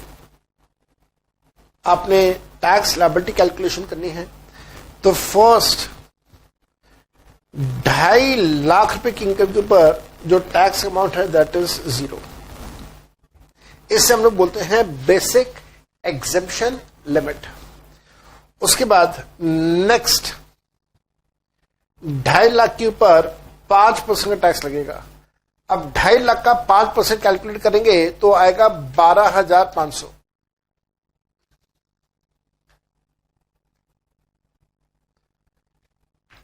2.5 lakh का 5% कैलकुलेट किया तो आया भाई 12,500। तो नेक्स्ट 5 लाख के ऊपर 20% का टैक्स है। 5 लाख का 20% विल कम टू 1 लाख रुपए। बैलेंस बचा हुआ 1 लाख, जिसका 30% के हिसाब से 30,000 रुपए का टैक्स बनता है। मेरे बेटा ये टोटल टैक्स अमाउंट है 12,500 जमा 1 लाख जमा 30,000, तो ये टोटल बन गया 1,42,500। अब मन में प्रश्न आता है कि साहब क्या यहां पे इसके बाद सरचार्ज ऐड करना है या नहीं करना? आओ जरा एनालाइज करें, क्या सरचार्ज ऐड करना है या नहीं करना। ध्यान देना, मिस्टर ए लिखा हुआ है तो एक इंडिविजुअल का केस है। उस इंडिविजुअल के केस में सरचार्ज तब लगता है जब इनकम 50 लाख से ज्यादा हो। इस केस में बेचारा गरीब है, सिर्फ 11 लाख की आमदनी है, भाई सरचार्ज क्यों लगाओगे उसके ऊपर? There will be no surcharge. तो यहां पे surcharge will be 0 since total income is less than 50 lakh. आप टैक्स में जोड़ दोगे सरचार्ज, टैक्स में सरचार्ज जोड़ के आप दिखाओगे तो यह आएगा 1,42,500। आप में से बहुत सारे स्टूडेंट्स के मन में एक प्रश्न चल रहा होगा और वो ये है कि सर अगर सरचार्ज 50 लाख से कम की इनकम के ऊपर नहीं लगता तो क्या यहां शो फिर भी करना है? हाँ मेरे बेटा, यहां पे शो आपने फिर भी करना है, चाहे वो अमाउंट 50 लाख से कम है, सरचार्ज नहीं लग रहा, तो भी आपने यहां पे शो जरूर करना है कि the amount is 0। Tax plus surcharge आ गया 1,42,500। अब आप इसके अंदर ऐड करेंगे हेल्थ एंड एजुकेशन सेस, जिसको हम लोग बोलेंगे HEC। इसका रेट होगा 4%। 4% किसका? 1,42,400 का 4% यह आ जाता है 5700 रुपए। जोड़ देंगे तो आ जाएगा जी 1,48,200। 1,48,200 becomes the tax amount on the income of 11 lakh रुपए। So this is tax amount। 1,48,200 का टैक्स पे करना होगा अगर किसी की आमदनी है 11 लाख रुपए की। मेरे बेटा आपको क्या लगता है कि 11 लाख की आमदनी के ऊपर 1,48,200 1,48,200 का टैक्स देना है, तो ये टैक्स बहुत ज्यादा है? डू यू थिंक ये टैक्स अमाउंट बहुत ज्यादा है? आंसर इज नो, ये टैक्स अमाउंट ज्यादा नहीं है। और क्योंकि ये टैक्स रेट ज्यादा नहीं, ये हमें कैसे पता चलेगा? इसके लिए हमें एक बात सीखनी होगी जिसका नाम है average rate of tax. Average rate of tax, हमारा रेट ऑफ टैक्स में एवरेज कितना है? एवरेज रेट ऑफ टैक्स क्या है? एवरेज रेट ऑफ टैक्स का मतलब है tax liability divided by total income multiply by 100। जरा करके देखते हैं। हमारी टैक्स लायबिलिटी है 1,48,200 1,48,200 डिवाइडेड बाय टोटल इनकम। हमारी टोटल इनकम कितनी है? हमारी टोटल इनकम है 11 लाख रुपए। 100 से मल्टीप्लाई कर दोगे तो you be surprise to know divided by 11 lakh in terms of percentage, this comes to only 13.47%। आप सिर्फ 13%, 13.5% का टैक्स पे कर रहे हैं इस एग्जाम्पल के अंदर। हर एग्जाम्पल के अंदर ये परसेंटेज चेंज होगा। इस एग्जाम्पल के अंदर जो टैक्स का रेट परसेंटेज आप में पे कर रहे हैं वो है 13.47%, which to my opinion is very very justified. On the lower side है, लेकिन ये कंसेप्ट आपने जरूर करके जाना है। Average rate of tax, average rate of tax का मतलब कि टैक्स का अमाउंट कितना आ रहा है आपकी इनकम के ऊपर, उसका आपने एक परसेंटेज कैलकुलेट कर लेना है। एवरेज रेट ऑफ टैक्स का ये कंसेप्ट दोबारा मैं आपके साथ यूज करूंगा आने वाले कुछ दिनों में, जब हम लोग चैप्टर करेंगे टीडीएस में इसका दोबारा इस्तेमाल होगा। मेरे बेटा, हम लोग यहाँ पे टाइप ऑफ पर्सन के टैक्स रेट्स कर रहे हैं, जिसमें category A individual, HUF, AOP, BOI, artificial judicial process की बात हो रही है। इसके अंदर मैंने आपको कहा स्लैब नंबर 1 हम लोग यूज करेंगे। किस किस के लिए यूज करेंगे? रेसिडेंट मेल जिसकी उम्र 60 साल से कम, रेसिडेंट फीमेल जिसकी उम्र 60 साल से कम, non resident male, non resident female irrespective of their age, HUF, AOP, BOI, artificial judicial person, चाहे वो रेसिडेंट हो या नॉन रेसिडेंट हो, आपने सबके लिए कैटेगरी ए में स्लैब नंबर 1 इस्तेमाल करना है। मैंने आपको उससे रिलेटेड एग्जांपल्स भी करवा दिए हैं, लेकिन ये अभी हमने सिर्फ स्लैब नंबर 1 किया है, 2 स्लैब्स अभी और बचे हुए हैं। So this is slab number 2। Here comes slab number 2 for you, tax slab 2। First, 3 lakh के इनकम के ऊपर टैक्स का अमाउंट विल बी 0। मेरे बेटा ध्यान देना, स्लैब नंबर 2, अच्छा पहले तो ये लिखना है स्लैब नंबर 2 यूज किसके लिए होता है, वो तो मैंने बताया नहीं। Slab number 2 is use for resident mails and females. Resident होना चाहिए, मेल हो या फीमेल हो कोई फर्क नहीं पड़ता, and age is greater than और equal to 60 but less than 80। तो बेटा ध्यान देना, ऐसा व्यक्ति जो इंडिया का रेसिडेंट है, उम्र 60 साल से ज्यादा है, 80 साल से कम है। अभी कुछ दिन पहले हम केबीसी का प्रोग्राम स्टार्ट हुआ और केबीसी में अमिताभ बच्चन साहब होस्ट हैं। यह ध्यान देना, अमिताभ बच्चन की उम्र 76 ईयर्स की है और अभी केबीसी के प्रोग्राम के दौरान अक्टूबर के महीने में उनका जन्मदिन आएगा और हमें पता चलेगा कि 76 ईयर्स पूरे हो गए और साथ साथ में 77 ईयर्स उनका स्टार्ट हो गया। तो Amitabh Bachchan is under this category जहां पे उम्र 60 साल से ज्यादा लेकिन 80 साल से कम है। ऐसे लोगों को हम लोग बोलते हैं एज सीनियर सिटीजन। ऐसे लोगों को हम लोग बोलते हैं सीनियर सिटीजन। और याद रखना, सीनियर सिटीजन को 50,000 रुपए की एक्स्ट्रा छूट दे दी।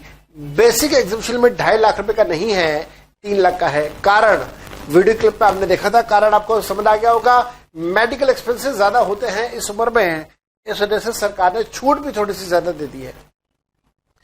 उसके बाद नेक्स्ट, 2 लाख के ऊपर 5% का टैक्स है। नेक्स्ट 5 लाख के ऊपर 20% का टैक्स है और अगर कुछ बैलेंस बच जाए तो उस बैलेंस पे 30% का टैक्स चल जाएगा। आप में से शायद कोई स्टूडेंट ये बात सोच रहा होगा कि साहब क्या चक्कर है, 10% का कोई कैटेगरी ही नहीं है। हाँ बिल्कुल ठीक, 10% की कोई कैटेगरी नहीं है। टैक्स रेट है 5%, 20%, 30%, 10% की कोई कैटेगरी नहीं है। और स्लैब नंबर 2 में आते हैं सीनियर सिटीजन। सीनियर सिटीजन वो है जो रेसिडेंट है, मेल है, फीमेल है और जिसकी उम्र 60 साल से ज्यादा, 80 साल से कम की है। मेरे बच्चे, इसके बाद स्लैब नंबर 3 आप लगाएंगे। स्लैब नंबर 3 यूज किसके लिए होगा? Use for individual who can be male or who can be female। तो इंडिविजुअल जो कि मेल हो या फीमेल हो, but whose age is greater than 80 years। बेटा ऐसा कोई भी व्यक्ति जिसकी उम्र 80 साल के बराबर या 80 साल से कम है, वो आएगा स्लैब नंबर 2 में। लेकिन जैसे ही उम्र 80 साल से बढ़ जाएगी तो उस केस में स्लैब नंबर 3 इस्तेमाल किया जाएगा। स्लैब नंबर 3 देखिए क्या कहता है। स्लैब नंबर 3 कहता है कि पहले 5 लाख रुपए तक टैक्स चार्ज नहीं किया जाएगा, 0 टैक्स। 5 लाख की आमदनी तो बहुत बड़ी आमदनी होती है भाई, छोड़ दी सरकार ने। और सरकार ने इस कैटेगरी के लोगों को नाम दे दिया that is very senior citizen, very senior citizen. अब ना मेरे को ये पढ़ के हमेशा बड़ी हैरानगी होती है। हमारी सरकार भी बड़ी अजीब है। हमारी सरकार ने बुड्ढों को दो कैटेगरीज में डिवाइड कर दिया, बुजुर्ग लोगों को दो कैटेगरीज में डिवाइड कर दिया, छोटा बुड्ढा, बड़ा बुड्ढा। छोटा बुड्ढा वो जो कैटेगरी 2 में स्लैब नंबर 2 में आ रहा है, बड़ा बुड्ढा वो जो कैटेगरी 3 में स्लैब नंबर 3 में आ रहा है। मेरे बेटा, पहले 5 लाख की आमदनी के ऊपर टैक्स चार्ज नहीं होगा। दैट मीन्स छूट दे दी है। मेडिकल एक्सपेंसेस को मीट आउट करने के लिए सरकार की तरफ से छूट आ गई है।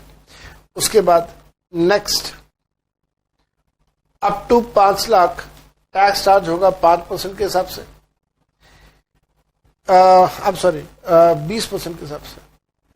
और इसके बाद अगर कुछ बैलेंस बच गया तो उस बैलेंस पर टैक्स चार्ज होगा 30% के हिसाब से। तो बेटा पहले 5 लाख तक 0, उसके बाद अगले 5 लाख रुपए तक 20%। अब फिर मन में यहां पे डाउट आया। डाउट ये आया कि सर 10% वाली कैटेगरी कहां गई और 5% वाली कैटेगरी कहां गई? भाई कोई परेशानी वाली बात नहीं है, दोनों कैटेगरी हमारी सरकार खा गई। सरकार कहती है कि अगर आपकी आमदनी 5 लाख रुपए तक है तो दैट मीन्स 2.5 लाख रुपए से कम है या 2.5 लाख के बराबर है, 5 लाख से कम है। तो सरकार का मानना यहां पे ये है कि 5 लाख तक आपके मेडिकल एक्सपेंसेस वगैरह जो मीट आउट होने हैं वो हो जाएंगे। 5 लाख के बाद हम आपसे टैक्स चार्ज करना स्टार्ट कर देंगे। लेकिन एक पैरिटी, एक बराबरी रखनी है, एक पैरिटी रखनी है। इस वजह से अगले 5 लाख के ऊपर 20% का इन्होंने स्लैब लगा दिया है। मेरे बेटा अगर आप ध्यान से ऑब्जर्व करें, 20% की कैटेगरी तक आप ध्यान से ऑब्जर्व करें तो स्लैब नंबर 1 हम लोग कर रहे थे। स्लैब नंबर 1 10 लाख की आमदनी तक चेक करो। 2.5 लाख का 0, 2.5 लाख का 5%, 5 लाख का 20%, दैट इज टोटल इज 5 और 7.5 और 2.5 10 लाख रुपए तक टैक्स आ रहा है 20%। 10 लाख से ज्यादा होगा तो टैक्स का रेट लगेगा 30%। इसी प्रकार से स्लैब नंबर 2 में अगर आप देखें तो 5 लाख रुपए तक टैक्स का अमाउंट आ रहा है 5%। और 5 लाख के बाद अगले 5 लाख तक टैक्स का रेट 20% और बैलेंस में 30%। नाउ ये गवर्नमेंट ने इस तरीके से इसकी डिजाइनिंग करी हुई है। स्लैब नंबर 3 में अगर आप देखें तो 5 लाख तक 0 हो गया, इस वजह से 5% की कैटेगरी गायब हो गई। अगले 5 लाख का 20 और बैलेंस का 30% का टैक्स चार्ज होगा। मेरे बेटा एक छोटा सा उदाहरण, एक छोटा सा एग्जाम्पल बात को और अच्छे से समझने के लिए ध्यान से कीजिएगा। मिस्टर ए क्या एग्जाम्पल दे रहा हूं। Mr. A has total income of 58 lakhs। एक व्यक्ति है मिस्टर ए जिसकी सालाना आमदनी 58 लाख रुपए की है, 58 लाख रुपए की है। Calculate his tax in India assuming that आपने टैक्स का अमाउंट कैलकुलेट करना है इंडिया में। अज्यूम क्या करना है? Assuming that point A, Mister A is resident but age is 89 years. 89 years की एज है और इंडिया का रेसिडेंट है। स्लैब नंबर 3 यूज होगा, ये आपने याद रखना है। Next, B. Mr. A is resident, but age is 59 years. तो एक रेसिडेंट है और उम्र उसकी 59 ईयर्स की है। याद रखिएगा 59 का मतलब होगा स्लैब नंबर 1 अप्लाई हो जाएगा यहां पे। Point C, Mr. A is resident but age is 65 years। तो मैंने आपको एक ही क्वेश्चन के अंदर तीनों सिचुएशन करवा दी। अगर उम्र 80 साल से ज्यादा है तो क्या होगा, अगर उम्र 59 ईयर्स की है, दैट इज 60 साल से कम है, तो क्या होगा? अगर उम्र 65 साल है, दैट इज 60 साल से ज्यादा है, तो हम लोग क्या करेंगे? हम लोग सारी की सारी बातें यहाँ पे डिस्कस करने वाले हैं। मेरे बेटा कैटेगरी नंबर 1 पे आते हैं। पहले कैटेगरी नंबर 1 रेसिडेंट है और उम्र is greater then 80 years, that is he is a very senior citizen. बुजुर्ग व्यक्ति है, बुजुर्ग व्यक्ति ने सारी उम्र टैक्स दिया होगा। बुजुर्ग व्यक्ति इस उम्र में आके बीमार हो रहा है, बीमारी के इलाज के लिए पैसा चाहिए, सरकार ने एग्जम्पशन लिमिट को बढ़ा दिया। सरकार ने कहा भाई ऐसा है, पहले 5 लाख रुपए तक हम आपसे कोई टैक्स चार्ज नहीं करेंगे, तो 0 टैक्स आ गया पहले 5 लाख रुपए तक। उसके बाद अप टू नेक्स्ट 5 लाख, पहले 5 लाख को छोड़ के अगले 5 लाख, अगले 5 लाख के ऊपर 20% के हिसाब से 1 लाख रुपए का टैक्स आएगा। बैलेंस जो भी बच गया उसके ऊपर 30% का टैक्स चार्ज होगा। अब जरा एनालाइज करते हैं कि बैलेंस बचा कितना। मेरे बच्चे याद रखिएगा, टोटल आमदनी है 58 लाख रुपीस, और इस 58 लाख रुपीस में से 10 लाख रुपए के ऊपर तो हम लोग ऑलरेडी टैक्स चार्ज कर चुके हैं। बाकी क्या बचा? बाकी बचा हमारे पास 48 लाख रुपीस। तो 30% ऑफ 48 लाख आप कैलकुलेट करेंगे। मेरे पास कैलकुलेटर है, मैं कर रहा हूं कैलकुलेशन। 4,80,000 का 30% कम्स टू 1,44,000। तो दिस इज 1,44,000। आप इन सबको ऐड कर देंगे, 144 plus 1 lakh is equal to 2,44,000। 2,44,000। तो मेरे बेटा ध्यान देना, अब इसका जो टैक्स का अमाउंट है वो टैक्स का अमाउंट आ गया 2,44,000 रुपीज का। नाउ क्योंकि टैक्स का अमाउंट है 2,44,000 रुपीज और उसकी इनकम 58 लाख रुपीज है। मैंने थोड़ी देर पहले आपको बताया था कि अगर इनकम 50 लाख से ज्यादा होगी, अगर इनकम 50 लाख से ज्यादा होगी तो सरचार्ज लगेगा। कितना लगेगा सरचार्ज? 10% का सरचार्ज लगेगा। तो यहां पे हम लोग अब नेक्स्ट क्या लगाने वाले हैं? यहां पे अब नेक्स्ट हम लोग लगाने वाले हैं, यहां पे नेक्स्ट हमारा लगेगा surcharge. Surcharge at the rate of 10%, bracket में लिख दे रहा है since total income is greater then 50 lakh. तो इसका 10% कैलकुलेट करूंगा तो याद आएगा 24,400। दोनों को जोड़ देंगे, हमारे पास आएगा टैक्स प्लस सरचार्ज 24,400 प्लस करके तो याद आता है 2,68,400। 268,400। अब आप इसके अंदर एक और चीज ऐड करेंगे, that is health and education cess 4% का। इसका 4% कैलकुलेट करेंगे तो आएगा 10736। ऐड कर देंगे तो आपके पास अमाउंट आ जाएगा 279,136। 279,136 सरचार्ज को मिला के, हेल्थ एंड एजुकेशन सेस को मिला के। लो मेरे बेटा, यहां पे अब एक और बड़ा जबरदस्त कंसेप्ट इमर्ज होकर सामने आ गया। अब वो कंसेप्ट क्या है? कंसेप्ट ये है कि आपने हमेशा राउंड ऑफ करना है। You always have to round off the amount. क्या राउंड ऑफ करेंगे? ध्यान से देखिएगा, राउंड ऑफ या राउंडेड ऑफ। आपने हमेशा राउंड ऑफ या राउंडेड ऑफ करना है। किस चीज को राउंड ऑफ करना है? ध्यान से करिएगा, दोनों चीजें राउंड ऑफ होंगी। टोटल इनकम को भी राउंड ऑफ करेंगे और टैक्स लायबिलिटी को भी राउंड ऑफ करेंगे। ये वाली बात मैं आपको पहले भी बता चुका हूं चैप्टर नंबर 1 के अंदर। टोटल इनकम को राउंड ऑफ करने का सेक्शन यूज करते हैं 288A और टैक्स लायबिलिटी को राउंड ऑफ करने के लिए सेक्शन यूज करते हैं 288B। और इन दोनों सिचुएशंस में कॉमन बात आ जाती है।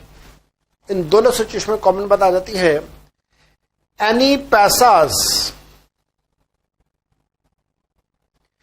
Is to be ignored. मेरे बेटा अगर मान लीजिए यहां पे आ रहा होता 2,79,136 रुपीज 38 पैसा, तो पैसास को कोई भी फिगर ऑफ पैसास के आपने उस पैसास को इग्नोर कर देना है। तो any paisas is to be ignored. If last digit is 5 or more, then round off to higher multiples, of rupees 10। मेरे बेटा जरा यहां पे देखिएगा, हमारे इस एग्जाम्पल के अंदर लास्ट फिगर है 6। 6 का मतलब है कि ये 5 से ज्यादा है। जब कभी भी आखिरी डिजिट 5 हो या 5 से ज्यादा हो तो आप उसे राउंड ऑफ करेंगे on the higher value. So round off करना है, rounded off to higher multiples of rupees 10, higher multiples of rupees 10। But if last digit is less than 5, then we have to round off to lower multiples of rupees 10। तो मेरे बच्चे यहां जाके हमारा ये बक्सा कंप्लीट हो जाता है। आपको बहुत बहुत ध्यान से ये सारे के सारे कंसेप्ट्स करने होंगे, प्रिंसिपल्स करने होंगे। एग्जाम के अंदर राउंड ऑफ करके आना आपके लिए जरूरी है, कंपलसरी है, ऑप्शनल नहीं है। तो अगर हम लोग इसी क्वेश्चन की बात करें तो यहां पे राउंड ऑफ होगा, round of under section 288B, क्योंकि टैक्स लायबिलिटी है इसलिए बी लिख दिया। This will be 279,140। तो 4 पे एक्स्ट्रा टैक्स आपको सरकार को देना होगा। This is the principle, this is the concept of rounding off. Total income को राउंड ऑफ करना है तो 288A लगेगा, टैक्स लायबिलिटी को राउंड ऑफ करना है तो 288B लगेगा। दोनों में राउंड ऑफ किया जाता है in the multiples of rupees 10। तो मेरे बच्चे इस एग्जाम्पल का अभी सिर्फ एक पार्ट हुआ जहां पे हम लोगों ने स्लैब नंबर 3 को यूज किया। पॉइंट नंबर 2 कहता है कि अगर रेसिडेंट है और उम्र 59 ईयर्स है तो क्या करें। अगर रेसिडेंट है और उम्र 59 ईयर्स की है तो दैट मीन 60 से कम है। क्योंकि उम्र 60 से कम है तो आपने यहां पे स्लैब नंबर 1 यूज करना है। सो एग्जाम्पल का सोल्यूशन कर रहे हैं। टोटल इनकम 58 लाख, मेरे ख्याल से 58 ही है, मैं भूल तो नहीं गया। यस, 58 लाख रुपीज की इनकम है। Total income is 58 lakh. Slab number 1 use करेंगे हम लोग। फर्स्ट 2.5 लाख रुपए की आमदनी तक टैक्स का अमाउंट 0 होगा। उसके बाद 2.5 लाख की आमदनी के ऊपर 5% के हिसाब से 12,500 का टैक्स लगेगा। उसके बाद 5 लाख की इनकम के ऊपर 20% के हिसाब से 1 लाख रुपए का टैक्स लगेगा। और इसके बाद जो बैलेंस बच गया, बैलेंस तो डेफिनेटली बचेगा, 10 लाख रुपए हटा दो तो बैलेंस बचेगा 48 लाख रुपीज, जिसके ऊपर आपने 30% का टैक्स चार्ज करना है। तो 48 लाख का 30% कैलकुलेट किया तो ये आ गया 14,40,000। 14,40,000। अगर आप इन सबको ऐड कर दोगे तो आपके पास फिगर आ जाएगी, जमा 1 लाख जमा 12,500, ये आ गई हमारे पास 15,52,500। अब मन में प्रश्न आएगा कि साहब सरचार्ज लगेगा या सरचार्ज नहीं लगेगा। डेफिनेटली लगेगा, क्योंकि इनकम 50 लाख से ज्यादा है, सरचार्ज लगेगा एट द रेट ऑफ 10%। तो इसका भाई 10% कैलकुलेट कर लिया तो वो 10% आ गया 155,250। ऐड करने के बाद ये आ जाता है 170,750। इसमें अगेन आप ऐड करेंगे हेल्थ एंड एजुकेशन सेस 4% का, 4% किसका, इस टैक्स का 4%, तो 4% निकाल लीजिए। 170, 77, 50 का 4% निकाला, दैट कम्स टू 68,310। ऐड करके टोटल फिगर विल बी 1776060। लो जी, स्लैब नंबर 1 के हिसाब से भी हम लोगों ने टैक्स कैलकुलेशन कर लिया। अब आते हैं स्लैब नंबर 2 के हिसाब से। अगर स्लैब नंबर 2 है तो हमारा टैक्स अमाउंट कितना होगा? अगर स्लैब नंबर 2 है तो टैक्स अमाउंट कितना होगा? हमारी टोटल इनकम है 58 lakh rupees. Total income 58 lakh rupees है। स्लैब नंबर 2 आप अप्लाई करेंगे। फर्स्ट 3 लाख रुपए तक टैक्स का अमाउंट 0, जो पहले 2.5 लाख रुपए था अब 3 लाख रुपए हो गया। अगर स्लैब नंबर 2 की बात करें, स्लैब नंबर 3 में ये फिगर बन जाती है 5 लाख रुपए। नेक्स्ट 2 लाख के ऊपर 5% के हिसाब से टैक्स चार्ज होगा। 2 लाख का 5% निकाला तो वो आ गया हमारे पास भाई 10,000 रुपए। नेक्स्ट 5 लाख के ऊपर 20% के हिसाब से 1 लाख रुपए का टैक्स चार्ज होगा। और इसके बाद जो बैलेंस बच गया, बैलेंस बचा 48 लाख, उसका 30% का टैक्स चार्ज होगा। 48 लाख का 30% कम्स टू 14,40,000। सबको जोड़ देंगे तो हमारे पास आ जाता है 15,50,000। This is tax plus plus plus plus plus plus sir tax, ये अभी तो कुछ हमने प्लस किया नहीं, इसमें टैक्स अमाउंट आ गया। अब आपने इसके अंदर ऐड करना है लास्ट में सरचार्ज। सरचार्ज कितना ऐड करेंगे? सरचार्ज 10% का ऐड करेंगे। इसका 10% कैलकुलेट किया तो आ गया 1,55,000। जोड़ने के बाद आ गया 1,70,000, 1,70,50,000 रुपए। नहीं, गलत तो नहीं बोल दिया, 17,05,000 रुपए।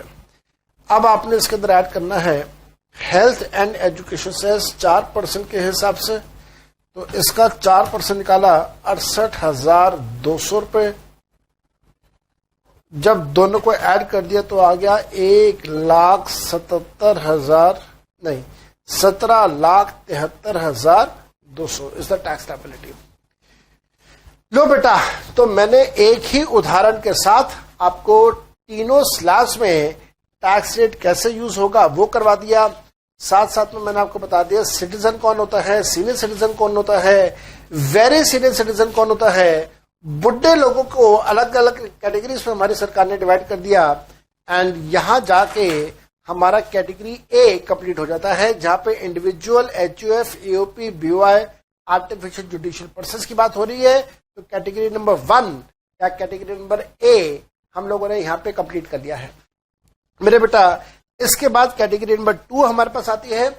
कैटेगरी नंबर 2 बेसिकली डिस्कशन करता है किसके बारे में?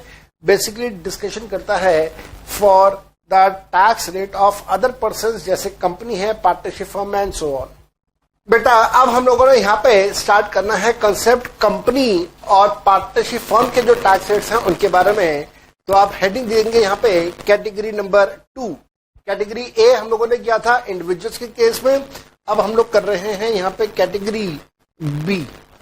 कैटेगरी बी किसके बारे में बात करती है? Category B makes a discussion for partnership firm, makes the discussion for partnership firm, limited liability partnership firm and local authority. इन सब के बारे में कैटेगरी बी में डिस्कशन कर रहे हैं।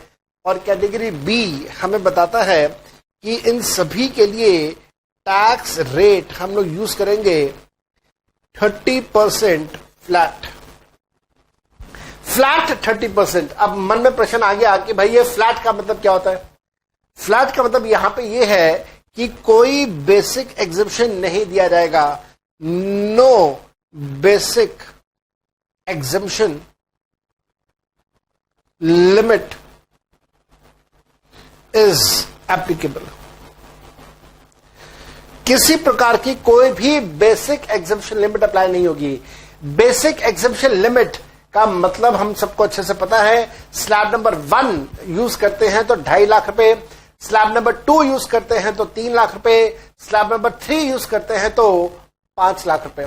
लेकिन यहां पे partnership firm, LLP, local authority के केस में आपने कोई एग्जम्पशंस नहीं देने हैं. हां, याद रखिएगा, surcharge and health and education cess will apply. जो वो पहले मैं आपको रेट्स बता चुका हूं, उन रेट्स के हिसाब से आपने health and education cess apply करना ही करना है. एक छोटा सा उदाहरण लिखना चाहें, एक छोटा सा उदाहरण लिख लेते हैं. XYZ is a partnership form. Messrs लगा देना, MS लगा देना पहले. Messrs XYZ is a partnership form, is a partnership firm with three partners with equal profit sharing ratio PSR. तीनों की इक्वल प्रॉफिट शेयरिंग रेशियो है, 3 पार्टनर्स हैं. The firm has total income. The firm has total income of 64 lakh rupees. The partnership firm है, उसकी total income आ रही है 64 लाख रुपए.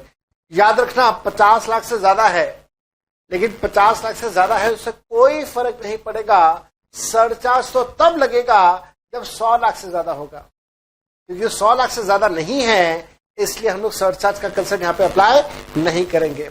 सो firm has a total income of 64 lakh rupees, 64 lakh रुपए. Calculate its tax liability. आपने tax liability का amount calculate करना है, जो कि काफी आसान है. परेशानी नहीं होनी चाहिए आपको बिल्कुल भी किसी भी तरह की. देखेंगे टैक्स रेट्स हमें क्या दिए हुए हैं. टैक्स रेट्स और हमारे पास टैक्स का अमाउंट कितना आएगा. Calculation of tax liability. Calculation of tax liability. Tax liability क्या है.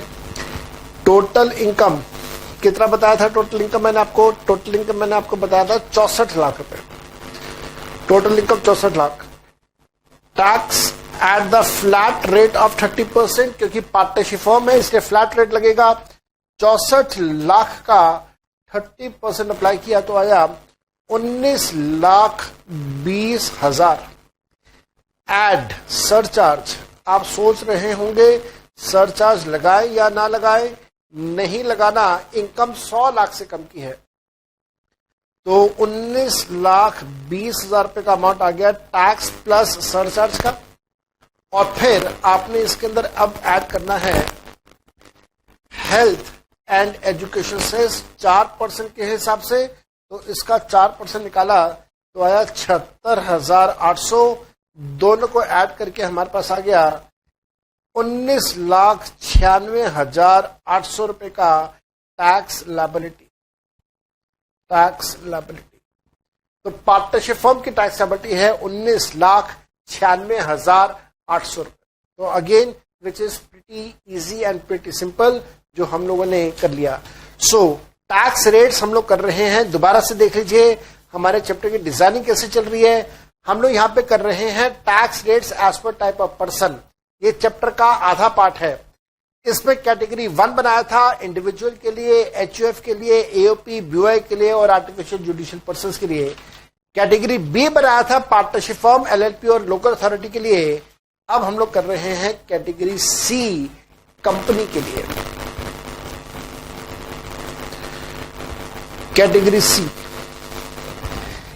कैटेगरी C में पहले कर लेते हैं फॉरेन कंपनी के लिए.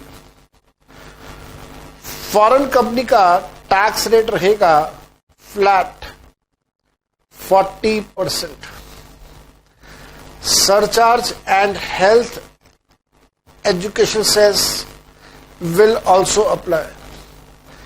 इसके प्रोविजंस क्या हैं वो ऑलरेडी मैं आपके साथ डिस्कस कर चुका हूं। सरचार्ज कब लगेगा? 100 लाख की इनकम से ज्यादा हो तब लगेगा। हेल्थ एंड एजुकेशन सेस तो हर केस में लगेगा, irrespective of level of income. 4% का हेल्थ एंड एजुकेशन सेस तो हमेशा लगाना ही लगाना है आपने। तो this is category C, something which is not very important. And अब थोड़ा सा एक ट्रिकी सा एरिया हम लोग डिस्कस कर रहे हैं, that is domestic company. Domestic company मेरे बेटा, डोमेस्टिक कंपनीज के केस में आगे 2 कैटेगरीज बन जाती हैं। डोमेस्टिक कंपनी के केस में आगे फर्दर 2 कैटेगरीज बन जाती हैं। कौन सी 2 कैटेगरीज है? If turnover of domestic company, if turnover of domestic company is less than और इक्वल टू 250 करोड़,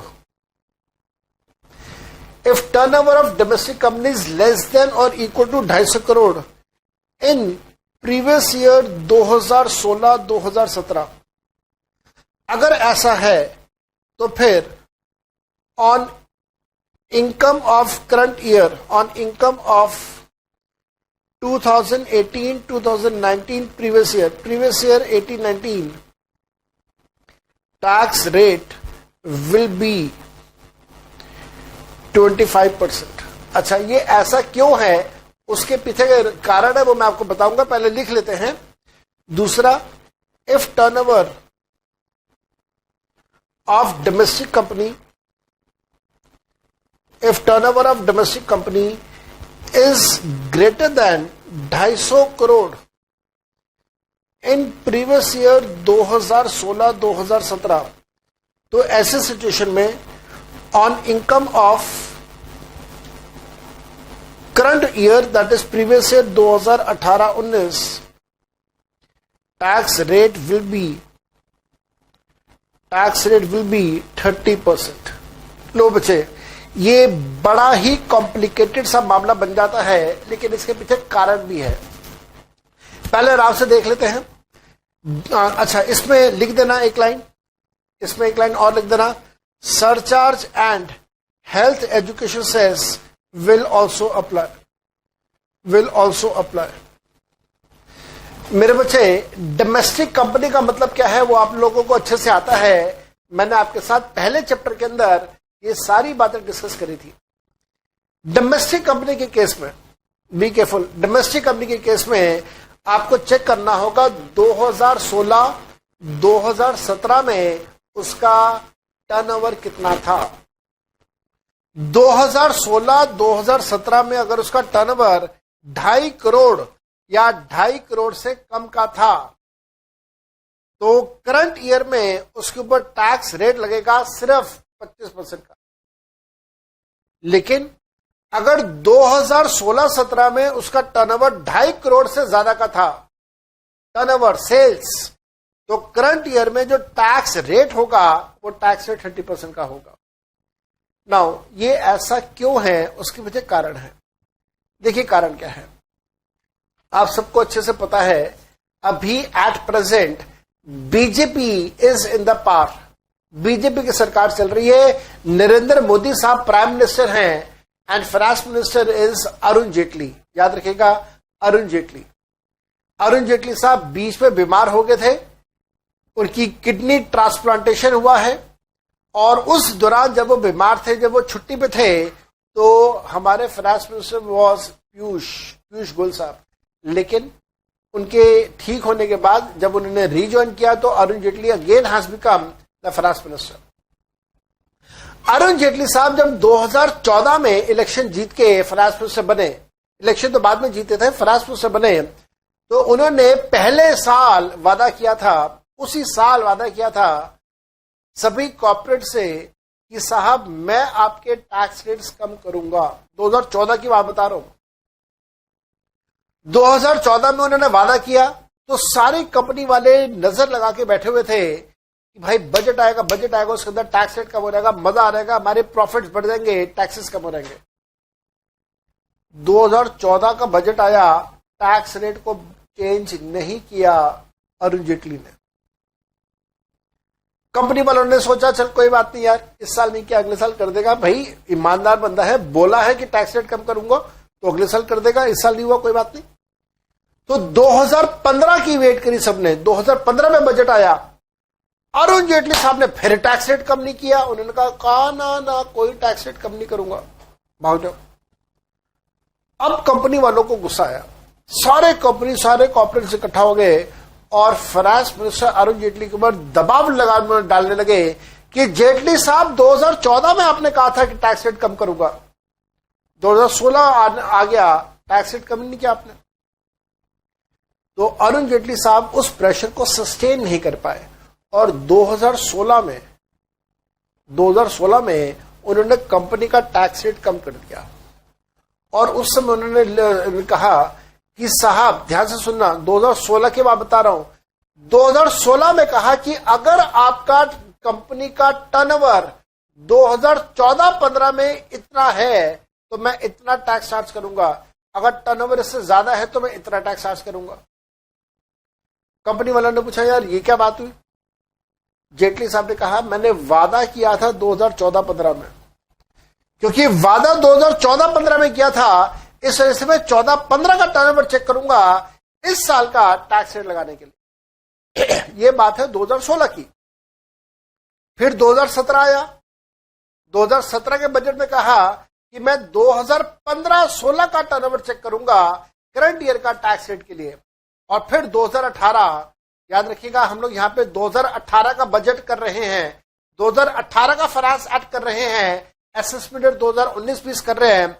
और अरुण जेटली साहब ने कहा इस साल कि अगर आपका टर्नओवर 16-17 में, 2 साल पीछे 16-17 में आपका टर्नओवर 250 करोड़ या 250 करोड़ से कम का था तो फिर टैक्स रेट लगाएंगे 25% का। अगर टर्नओवर 250 करोड़ से ज्यादा का था तो करंट ईयर में टैक्स रेट लगाएंगे 30% का। सरचार्ज एजुकेशन से इसको लगेगा ही लगेगा, उसमें तो बिल्कुल कोई प्रॉब्लम ही नहीं है। मेरे बेटा याद रखिएगा, हमारे देश में लगभग 90% कंपनीज, 90% कह रहा हूं मैं, 90% कंपनीज ऐसी हैं जिनका टर्नओवर 250 करोड़ से कम का है। और इस वजह से 90% कंपनीज ऐसी हैं जिनके टैक्स रेट्स 25% अप्लाई हो रहे हैं। आइए जरा एक बार एक उदाहरण लेते हैं बात को सीखने के लिए।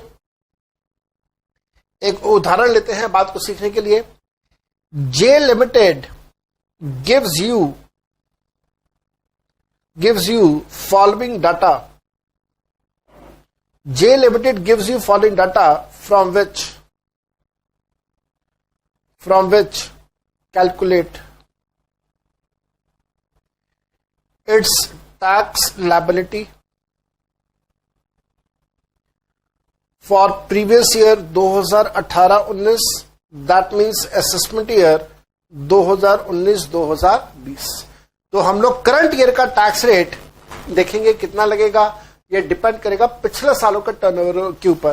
तो मैं आपको यहाँ पे डाटा दे रहा हूं, ऊपर लिख रहा हूं टर्नओवर, यहां पे मैंने लिखा total income.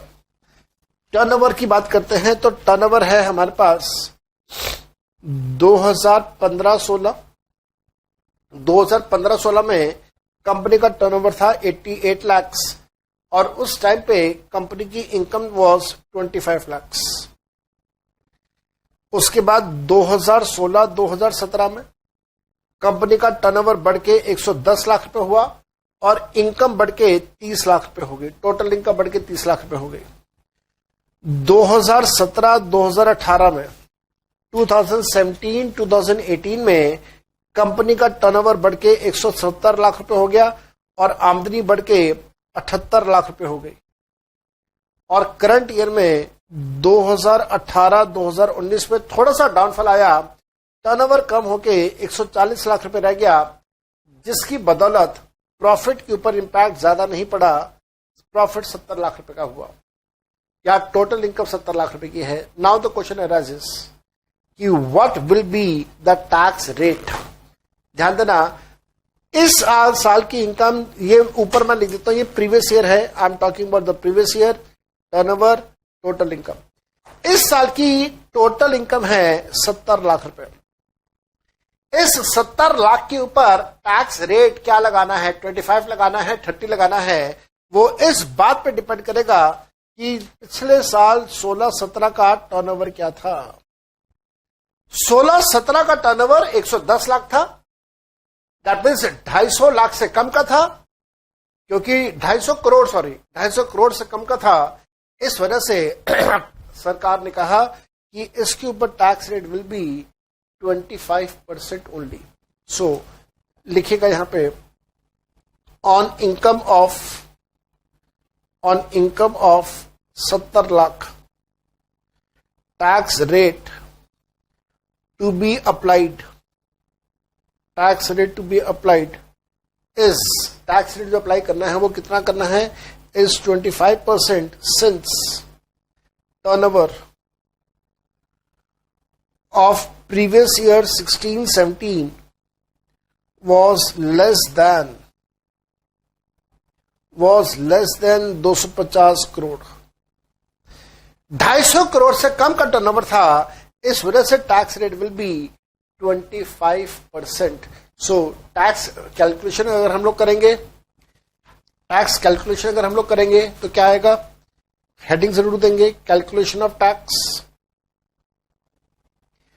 Total income 70 lakh, tax at the rate of 25%, सिर्फ 25% का टैक्स चार्ज होगा, तो 25% का tax rate will B 70 lakh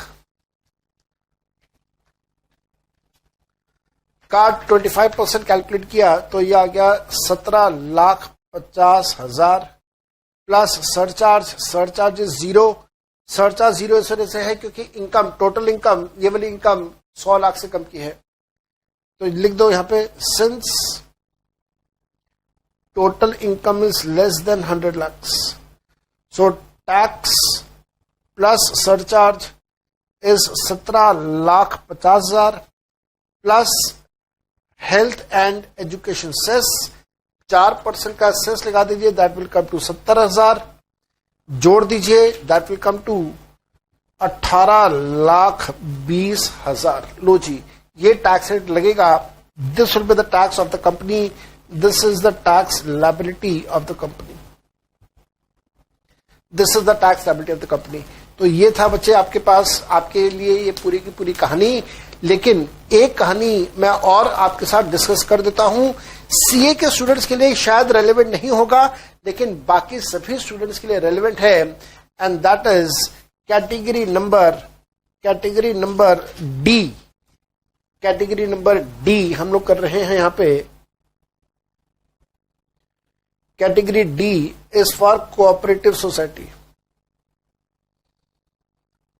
जितने भी कोऑपरेटिव सोसाइटीज हैं, कोऑपरेटिव सोसाइटीज हैं, इन सब के लिए टैक्स रेट क्या होगा, इन सब के लिए टैक्स रेट होगा first up to 10,000 the amount of tax will be 10%. Next up to 20,000, next up to 10,000 tax rate will be 20%, and balance जितने भी कोऑपरेटिव सोसाइटी की इनकम बचेगी उसका tax rate will be 30% plus surcharge plus health and education cess, वो तो apply होना ही होना है, उसमें तो बिल्कुल कोई प्रॉब्लम ही नहीं है मेरे बेटा। So that is the way the things are going on. और हम लोगों ने यहाँ पे कंसेप्ट कवर कर लिया, आधा चैप्टर हम लोगों ने कवर कर लिया, that is the tax rates as per the type of person. मेरे बेटा ये अभी आधा चैप्टर, मैं कह तो रहा हूं आधा, लेकिन ईमानदारी से पूछो तो ये अभी आधा भी नहीं हुआ। अभी इसके अंदर और बहुत सारी बातें हैं, बहुत सारे कंसेप्ट अभी और इसके अंदर हैं, वो मैं आपके साथ अगली 2 या 3 क्लासेस में कवर करूंगा। I try my level best कि मैं नेक्स्ट क्लास के अंदर इस चैप्टर को वाइंड अप कर दूं। अगर ना हो पाए तो कोई बात नहीं, 3rd क्लास में चले जाएंगे, 3rd क्लास में जाके इसे हम लोग वाइंड अप करेंगे। So this was a short class, एक छोटी क्लास करी है मैंने, छोटी क्लास है। आप इन कंसेप्ट्स को देखिए, पूरे कंसेप्ट्स को पढ़िए, किसी तरह का कोई डाउट अगर आपके पास हो वो डाउट मेरे से पूछे। and we have covered one category, that is tax rate as per type of person. Tax rate as per type of incomes मैं आपके साथ नेक्स्ट क्लास में डिस्कस करूंगा. Till then, bye bye and take very good care of yourself. Love you everybody. Bye bye. Love you all.